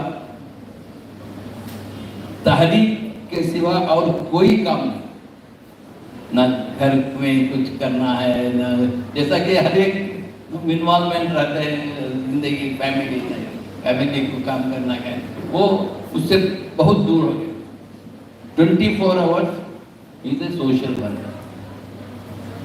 तो मेडिकल कॉलेज रजिस्टर हो गई, 2 साल हुए, कुछ भी तारीख नहीं की। एक एप्लीकेशन डाले गवर्नमेंट कर्नाटका को, तो ये डिसाइड हुआ कि बैंगलोर को हम नहीं देंगे। अब बैंगलोर को नहीं दिए तो कहाँ बोलते हमारे पास क्या है, तो ना हमारे पास जगह है ना पैसे हैं, कुछ नहीं है। अप्लाई किए बैंगलोर को मेडिकल का देवराज साहब थे, तब वो कहे हम बैंगलोर नहीं देंगे, आप कहीं रूरल एरियाज में, डिस्ट्रिक्ट एरियाज में पूछिए। सडन डॉक्टर साहब को क्या लगा, बीजापुर एक पहले मुस्लिम रियासत थी, मुसलमानों ने रूल किए हैं वहाँ, अगर इतना ही कंसिडरेशन तो बीजापुर। हालांकि बीजापुर सेलेक्ट करना बहुत दुश्वारी थी, काम कराना दुश्वारी थी, बीजापुर से हमारा कोई ताल्लुक भी नहीं था, मगर उनके दिमाग में आया कि बीजापुर में एक होना, तो उसके बाद जद्दोजहद शुरू हुई। मेडिकल कॉलेज में वहाँ के लोकल लोगों को हमारे साथ मेडिकल कॉलेज बीजापुर में, इसमें क्या एक बहुत अल्लाह का निज़ाम देखिए। 1980 में हमारे एक ट्रस्टी अब्दुल समद साहब इत्तेफाक से हेल्थ मिनिस्ट्री हो गए, तो जब वो हेल्थ मिनिस्टर हुए तो बीजापुर हम सेलेक्ट किए, तो एक हॉस्पिटल का होना जरूरी है, 300 बेड का हॉस्पिटल, उसमें खर्चा खराचा सब। अल्लाह किस तरह से मदद करता है कि समझ साहब हेल्थ मिनिस्टर हुए और उन्होंने बीजापुर की सिविल हॉस्पिटल 500 बेड की अलेविन को सैंक्शन कर दी। हम हॉस्पिटल करोड़ों रुपए डालने लगे हॉस्पिटल, तो हमको हॉस्पिटल मिल गई। तो उसके बाद बहुत कम्युनल फीलिंग आई, लिंगायत भी उसी वक्त वो मेडिकल कॉलेज को अप्लाई किए थे, वो चाहते थे कि बीजापुर की सिविल हॉस्पिटल उनको मिले। तो अल्लाह ताला समझता आपको मिनिस्टर बनाया, वो हमारे ट्रस्टी थे, उन्होंने एक ऑर्डर करके वो दे दिया, तो हमारे पास हॉस्पिटल आ गई, 500 बेड की हॉस्पिटल। तो उसके बाद जगह नहीं थी, तो वहाँ के जो उस वक्त के एमपी थे जो हमारा साथ दिया, हमने बगैर पैसे के 200 एकड़ जमीन ले ली, थोड़े पैसे कलेक्ट करके वो देना। बाद देवराज की हुकूमत चलेगी, एजुकेशन मिनिस्टर भी नहीं थे, हेल्थ मिनिस्टर भी नहीं थे, अब चीफ मिनिस्टर रामकृष्ण हेगड़े है। अब उस वक्त पर इत्तेफाक देखिए मैं काउंसिल का चेयरमैन था जी। मैं जब काउंसिल का चेयरमैन रहता तो हर वक्त चीफ मिनिस्टर हमारे चैम्बर को आते बात करते, मैं कभी चैम्बर में आया वही एक बात रखता हूँ उनके सामने कि सब कम्युनिटी को अब मेडिकल कॉलेज दिए हैं तो मुसलमानों को क्यों नहीं। ये सवाल उनके पास, वही एक ही सवाल मैं पूछता था और कोई सिफारिश उनके पास एज ए चेयरमैन नहीं ले जाते। तो मेडिकल कॉलेज देने का जब सवाल पैदा हुआ 2-3 दूसरे कम्युनिटी के, तब खुद कैबिनेट में रामकृष्ण हेगड़े बोले कि ये अलीविन को भी देना है। थोड़ा उस वक्त पर देवेगौड़ा भी उनका कैबिनेट में थे, वकीलिका वालों का भी डिमांड था और बीएलडी कॉलेज का भी डिमांड था। तो वो दोनों कुछ मिनिस्टर थे, उनके कमेंट थे तो दिए, तो रामकृष्ण हेगड़े भी स्कूल देना। तब वहाँ कैबिनेट में वो कहता है रामकृष्ण कहते हैं कि देखो ये चेयरमैन है काउंसिल के, चाहते तो एक हमको ट्रबल भी दे सकते थे, क्योंकि वो अपोजिशन की पार्टी के कांग्रेस की चेयरमैन है, हमारी दूसरी पार्टी की सरकार, मगर वो इतने अनबयास हैं, इतने जुडिशियस हैं कि आज मैं वो ना आज तक मुझे एक ट्रांसफर पूछे ना एक फेवर पूछे हैं तो अपनी कम्युनिटी के लिए एक मेडिकल कॉलेज मैं देना चाहता हूँ। तो उस मीटिंग में तय हो गया, कैबिनेट की अनाउंस कर दिए, मेडिकल हॉस्पिटल में भी तो लिंगाइट्स को नहीं मिली था, बीएडी को, तो वो कोर्ट गए, हाई कोर्ट, हमको रोकने के लिए। तब अल्लाह ने हिदायत दिया, जब कोर्ट में कहे कि जब जज कहा कि आपको कोई एतराज़ है क्या बीएडी को देने के लिए, हम बोले हमको तो हमारा कोई एतराज़ नहीं, देने तो चाहे तो दे दे। तो वही उन्होंने ऑर्डर कर दिया, बीएडी को दे दिया, अलमीन को बरकरार रखा। तो ये सब जो इनिशियल, अब क्या लगता है लोगों को, अलमीन मेडिकल कॉलेज है, बड़े बड़े बिल्डिंग्स है, सब है, वो दिखता है, मगर ये इनिशियल जो हिकअप्स जो होते हैं वो तारीख लिखने वालों को, रिसर्च करने वालों को और तनकीद करने वालों को ये सब चीज़ें बहुत ज़रूरी है। तारीख का एक लिखेगा। अब इसमें एक मेडिकल कॉलेज मिल गई, आपको ताजुब होगा, हमारे पास पैसे नहीं, बिल्डिंग नहीं,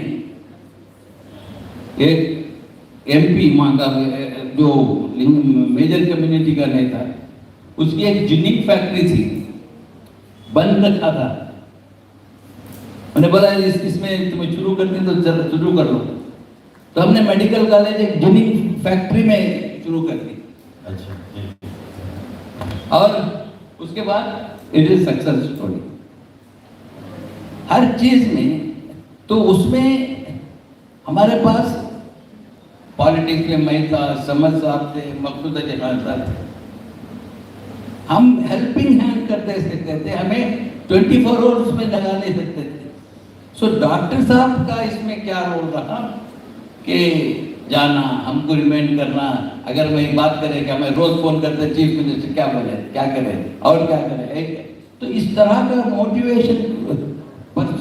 मोटिवेशन एंड परस्यू कंटिन्यूस करते हो, वो हारते नहीं थे, वो उनकी बहुत बड़ी खूबी थी। तो इस तरह से इदारे हमारे बने। आज मेडिकल कॉलेज बन गई, 1000 करोड़ की प्रॉपर्टी हो गई, हमारे पास 10,000 रुपये नहीं थे, 1000 करोड़ की प्रॉपर्टी हो गई। लोग क्या समझते हैं, कैसा बंदे ये हो डॉक्टर साहब को इसके अरब के मनी, हमारे खुद लोग वो ये नहीं समझते कि क्या मेहनतें हैं इसके पीछे, कितने काविशें हैं और कितनी मुश्किलात से ये गुजरे हैं। नहीं, घरों में बैठ जाना, मीटिंग में बैठ जाना, बात करें 8-10 साल, तो सिर्फ एक अलमीन की कोई इदारा आ गया, वो आ गया अरब का पैसा, आ गया अरब का पैसा, डॉक्टर साहब अरब का पैसा लाया, अरब का पैसा। ये जो नेगेटिविटी है, नहीं करते काम, बस जब हो गया तो उसके बाद तनकीद करना है। तो डॉक्टर साहब, ये भी मैं मेरी किताब में भी लिखा हूँ कि ये लोग अपने दिमाग से निकाल देना चाहिए कि इतने आलमीन को, क्योंकि इतने काम हुए हैं, शायद बहुत मदद हो रहेगी मिडल ईस्ट से, अरबों से। मैं दावे के साथ कह सकता हूँ, क्योंकि मैं हर चीज से वाकिफ था, हर चीज से अवगत था। तो इसमें हो सकता है इस्लामिक डेवलपमेंट बैंक है और दूसरे वो कुछ मदद करते थे, यानी हमारी पूरी मदद ले भी तो 2-3% से ज्यादा नहीं पूरे अलमीन के लिए। मगर बदनामी डॉक्टर साहब को या उनकी टीम को उनको ये नहीं कि देखो ये बना रहे, अरे अरब का पैसा है बना रहे, क्या बड़ी बात है, क्या बड़ा काम कर, ये हमारा जहन है। रहमान खान साहब को सुनते हुए मुझे अक्सर जो डॉक्टर साहब अक्सर अपनी तकारीर में कहते थे कि भाई नशे व फराज अप्स एंड डाउन्स को छोड़ो, मंजिल को देखो, डेस्टिनेशन को देखो। जहां आपने वसाइल की कमी के बावजूद भी हमेशा वो प्लान बनाते थे, उसके हवाले से भी मुझे उनका एक कहा हुआ कौल याद आ रहा है कि भाई फुलूस है तो फ्लोस, यानी flow of resources, flow of money, everything will also follow, वो कहा करते थे।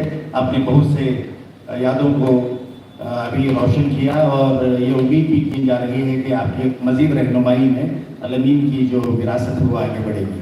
डॉक्टर साहब अभी कह रहे थे, रहमान साहब डॉक्टर साहब के बारे में कह रहे थे कि क्यों लोग तनकीद करते थे, तो कोई ऐसी बात नहीं है। मैं आपको बता दूँ, अकबर इलाहाबादी ने 4 मिसरों में बिल्कुल बात को वादा कर दिया है, कौम की खिदमत करो तो कौम की गाली सुनो, जो घर में चुप बैठो तो ताना ये हाली सुनो, वाह क्या खूब दी है पीरे तरीक़त में सलाह, सबको गोली मारो डट के कव्वाली सुनो।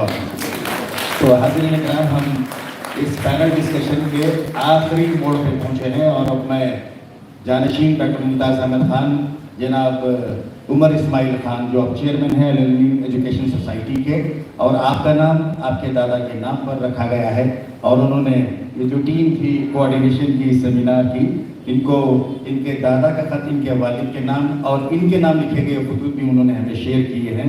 उसमें ये वाज़ेह तौर से कंटिन्यूटी नज़र आती है कि डिसिप्लिन क्या है, वक्त का लिहाज क्या है, हालात पे नज़र क्या रखना है, ये तमाम चीज़ें हैं। अब हम इनसे जानेंगे उमर इस्माइल खान से कि वो एज ए फैमिली मैन और मुशफ़िक़ बाप की हैसियत से क्या रहे और उनकी तालीमात घर के अंदर क्या हुआ करती थी, ये बताएं, फिर इसके बाद हम इसका इख्तिताम करेंगे। उमर इस्माइल खान। बिस्मिल्लाहिर्रहमानिर्रहीम। घर में जो है आपा एक डिसिप्लिन है, और जैसा सर बोले थे इनकरेजमेंट। पहली बात तो मैं रहमान खान साहब को बहुत शुक्रिया अदा करता हूँ कि इतने ज़्यादा इंफॉर्मेशन जो फ्लो हो रहा है, कंटिन्यूस जो है मेमोरी जो है इतनी अच्छी है रहमान खान साहब की, और फ्लो ऑफ थॉट जिस तरीके से बात करते जा रहे हैं, इंसिडेंट पर इंसिडेंट, ये मामूली बात नहीं है। अगर मैं भी कुछ बात करना है तो मैं पॉइंट्स लिखता हूँ, भूल जाता हूँ जल्दी, पूरे पॉइंट्स लिख के बात करता हूँ। लेकिन खान साहब जो है कंटिन्यूस फ्लो ऑफ थॉट, जो इंसिडेंट्स हैं, जो 50 साल पहले जो इंसिडेंट गुजरे हैं, जैसा कल हुए हैं याद रखते हैं, ये बहुत बड़ी बात है। माशाल्लाह अल्लाह इनको सेहत तंदुरुस्ती देने वाले।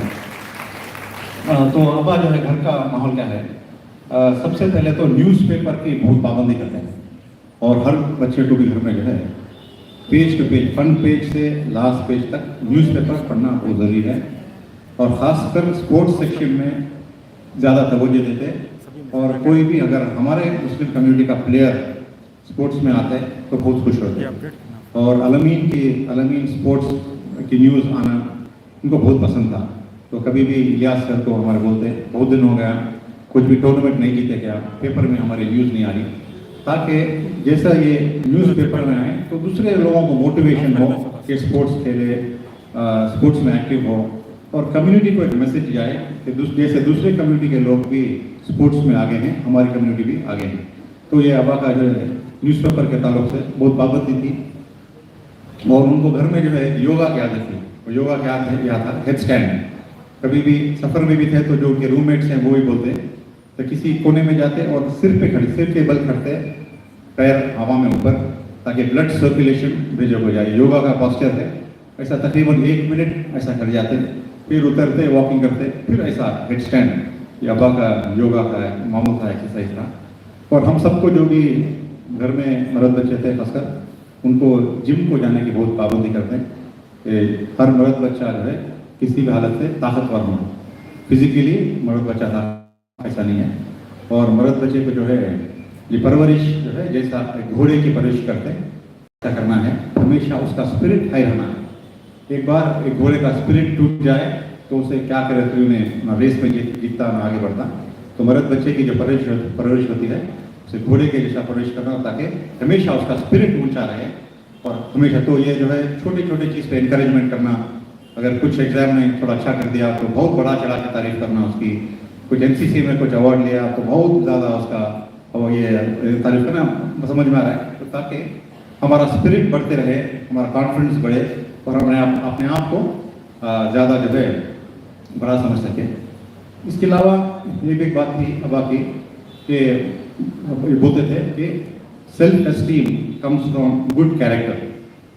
जो आदमी का कैरेक्टर अच्छा है वो अपने आप को बहुत अच्छा समझता है, और जो आदमी कुछ गलत करता रहता है, बोलता है या किसी को धोखा देता है, वो खुद के नज़र में गिर जाता है। तो हमेशा बोलते हैं if you want to have good self esteem you should have good character. So good character is what you do when nobody is observing you, when nobody is seeing you, when you know that the Almighty is looking at you, and you don't do anything wrong for that. That is called good character. When you develop good character, you automatically develop self-esteem, and when you have self-esteem, you do a lot of big things. तो घर में जो है इसकी भी हमेशा पाबंदी होती थी। और अब्बा का जो है, जैसा अब्बा के एक बहन भी थे, समझो 2-3 साल में उनको जो है एपिलिप्सी का बड़ा अटैक हुआ, तो हमेशा के लिए वो बीमार हो गए थे। तकरीबन उनको साथ ही रहते थे हमेशा, वो ज़मीन पे रेंग के चलते थे और हमारे साथी थे। और समझो 1985 में शायद उनका इंतकाल हो गया, हमेशा हमारे साथी थे। तो एक फूफू थे हमारे जो अब शांति नगर कब्रस्तान में वसूली, तो जब भी अब्बा घर को आते तो उनके बाजू जाके लेट जाते। हालांकि वो ये थे बीमार थे, कुछ भी तो नहीं था उनके पास, नाम तो नसीमा हमको हमारे।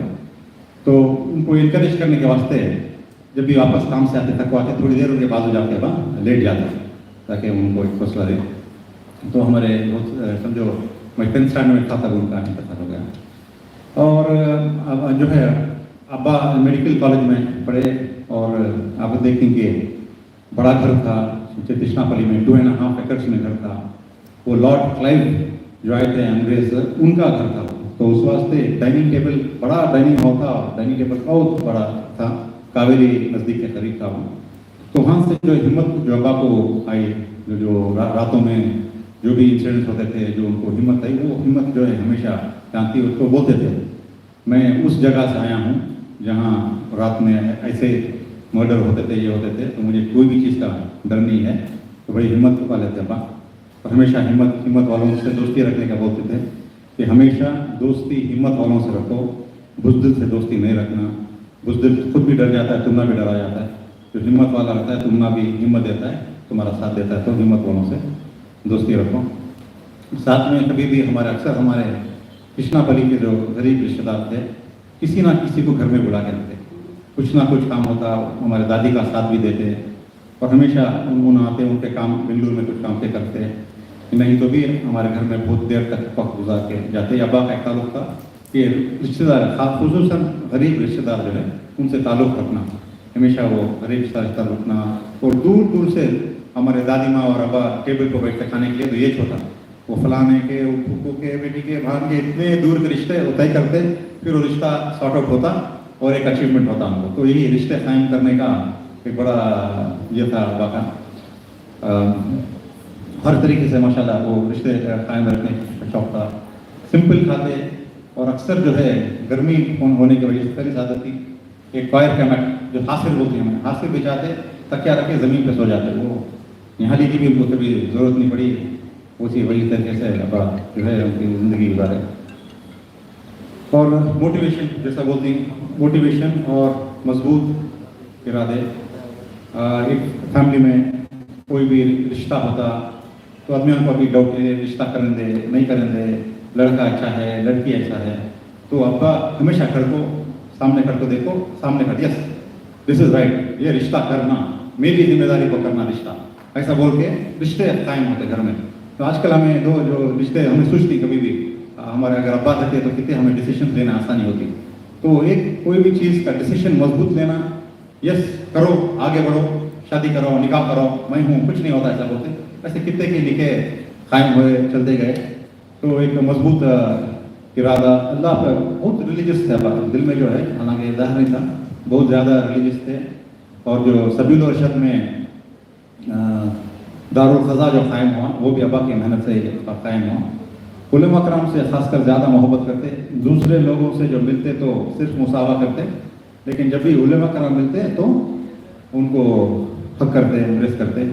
तो ये एक आदत थी कि सीने से सीना उलमा कराम से लगना, ये अब्बा की एक ख्वाहिश थी।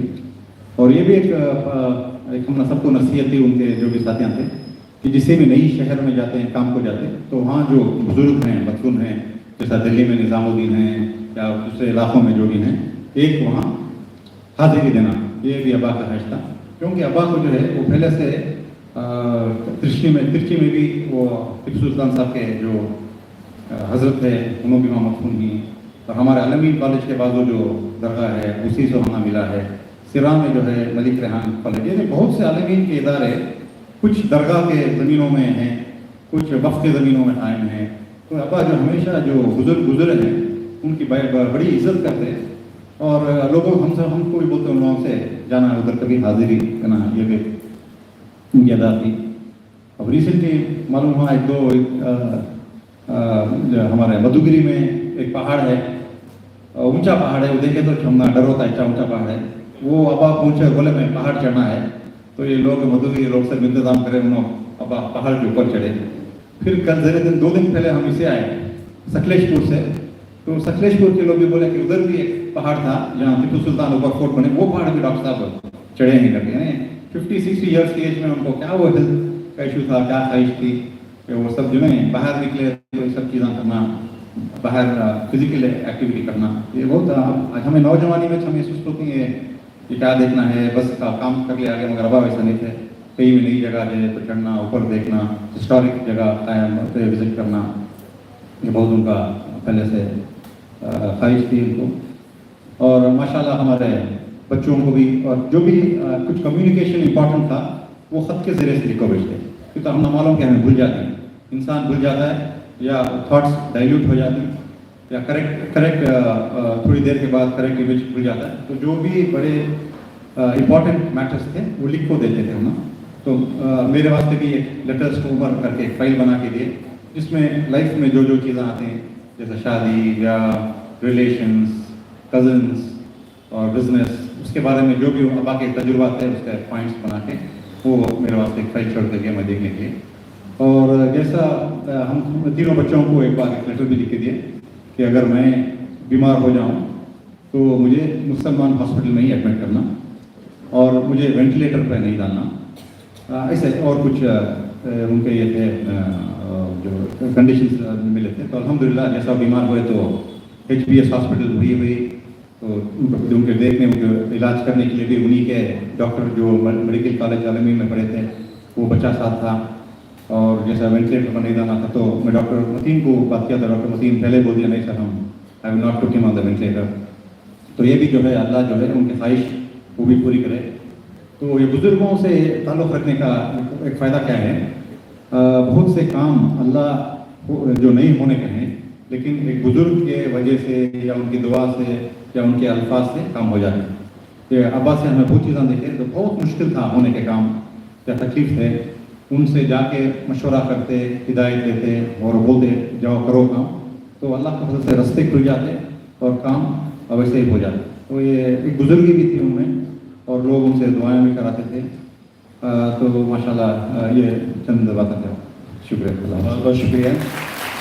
जिन अहबाब ने डॉक्टर साहब को सुना है वो इस बात से इत्तेफाक करेंगे कि बात करने का लहजा और आवाज़ का ज़ेर-ओ-बम जो है नशब व फराज डॉक्टर साहब से बहुत मिलती जुलती है उमर इस्माइल खान की। और अब चूँकि हमारे साथ इस हद तक तकरीबन 10 बजे से तमाम अकाबरीन शहनशीन पर तशरीफ़ फरमा थे, उन्होंने यादों के चिराग हमारे रूह को रोशन किए, हम सब उनके बेहद शुक्रगुजार हैं। और आखिर में खुशगवार नोट पे मैं इसे अख्ताम को लाना चाहता हूँ कि डॉक्टर साहब जब भी कोई प्रोग्राम बनाते उसमें अगर हमें रखते तो उनकी ये आदत होती थी कि मुस्तकिल प्लानिंग पे रहते थे। हर रोज़ शाम में 6 बजे एक कामन जगह का इंतखाब होता कि वहाँ सबकी हाजिरी लाजमी बन जाती। इस तरह के हर सोल्जर को कमांडर को रिपोर्ट करना है टाइम पे। और सुबह में जो देर से उठने वाले हम जैसे लोग हैं उनके लिए ये मामला होता था कि एग्जैक्टली 7 बजे उनका फ़ोन आ जाता था लैंडलाइन पे। हम अक्सर उन्हें पूछा करते कि मोबाइल आप साथ क्यों नहीं रखते कि ज़माना इस तेज़ी से तरक्की कर रहा है। अक्सर कहते कि मोबाइल से डिस्टर्बेंस और ये कि हमारा थाट प्रोसेस ब्रेक हो जाता है। तो ये सब बेशुमार बातें हैं। एक मरतबा हमें कलकत्ता और मगरबी बंगाल की मुर्शिदाबाद को एक वफद के साथ हमें जाना पड़ा। बेंगलोर से काफ़ी दोस्त हमारे साथ थे, जिसमें शफीउल्लाह भी थे। दौरान ट्रेन के सफ़र में मरकज़ी वज़ीर सियाहत टूरिज़म के सुल्तान अहमद भी हमारे साथ थे। उनके साथ तो बर्ताव हमने देखा कि एक बिल्कुल कामनर के जैसे बात कर रहे थे। अखबार उनके हाथ में 7-8 अखबार थे, एक एक अखबार पढ़ते और सबको जबरन देते कि इस अखबार में क्या है देखो और मुझे रिपोर्ट करो। जर्नी खत्म होने तक सबको होमवर्क सा लगा रहता था। जिस गवर्नमेंट के गेस्ट हाउस में हम सब वहाँ पर रिसाइड कर रहे थे, तो सुबह उन्होंने रात 10 बजे कह दिया था कि फजर की नमाज में मैं सबको आकर 10 दरवाजे पर दस्तक के साथ अलार्म दूंगा। और मेरी जो नींद थी, दूसरों की क्या हालत पता नहीं, कि वक्त से पहले की नींद हराम हो गई थी कि दस्तक हुई एग्जैक्टली ऑन डाइट 5:40 को कि जाग रहे हैं क्या नौजवान। इस तरह से सबको उन्होंने उठाया और ये इज्तिमाई नमाज भी हुई। वक्त के बड़े पाबंद थे। आज पहले से ज़्यादा हमें बहैसियत उम्मत वक्त की कद्र और कीमत बहुत ज़्यादा अजीज़ लगती है। तभी तो उनके चले जाने के बाद भी हम सब यहाँ उनकी यादों को यहाँ उनको हम याद कर रहे हैं, उनकी खिदमत को खराज तहसीन खराज अक़ीदत पेश कर रहे हैं। सामईन, हम तकरीबन 1 घंटा पीछे चल रहे हैं। 12:30 बजे को ये खत्म होना था, अब ये खत्म होगा। फिर इसके फौरन बाद 30 मिनट के वक्फे के अंदर नमाज तमाम सब हो जाएगा। फिर इसके बाद सेमिनार का आगाज़ होगा। 50 से ज़्यादा रिसर्च स्कॉलर्स ने अपने पेपर्स लिख भेजे हैं, जो बैक वक्त उर्दू और अंग्रेज़ी में भी हैं। 3 अलग अलग सेमिनार हाल्स में इसका अहतमाम किया गया है। 1, 2, 3 ट्रैक्स में सेमिनार चलेगा और सेमिनार 2 बजे शुरू होगा और 3:30 बजे खत्म होगा। 3:30 बजे वैलिडिक्टरी प्रोग्राम जो 4:30 बजे खत्म हो जाएगा। इसी तरह तमाम पार्टिसिपेंट्स को जो सर्टिफिकेट्स हैं उसकी भी तकसीम अमल में आएगी। और हम सब इस खुशगवार यादों के साथ ये आलमी जो सेमिनार है, इस अजीम हस्ती के नाम इनकी यादों को लिए हुए कम से कम उनकी ज़िंदगी का एक पन्ना, एक सफ़ा अपनी ज़िंदगी में लागू करने और इल्म इरफान की शमा को हमेशा जलाए रखने के इस इम्कान के साथ हम सब यहाँ से रवाना होंगे। बहुत बहुत शुक्रिया। अब ब्रेक है, फिर 2 बजे से सेमिनार का आगाज़ होगा। बहुत बहुत शुक्रिया।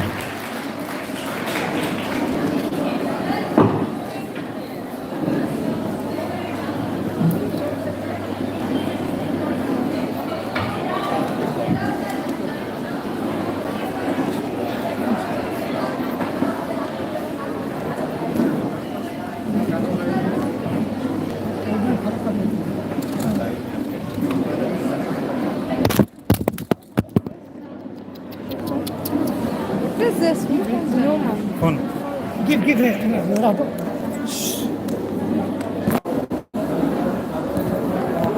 Double stop.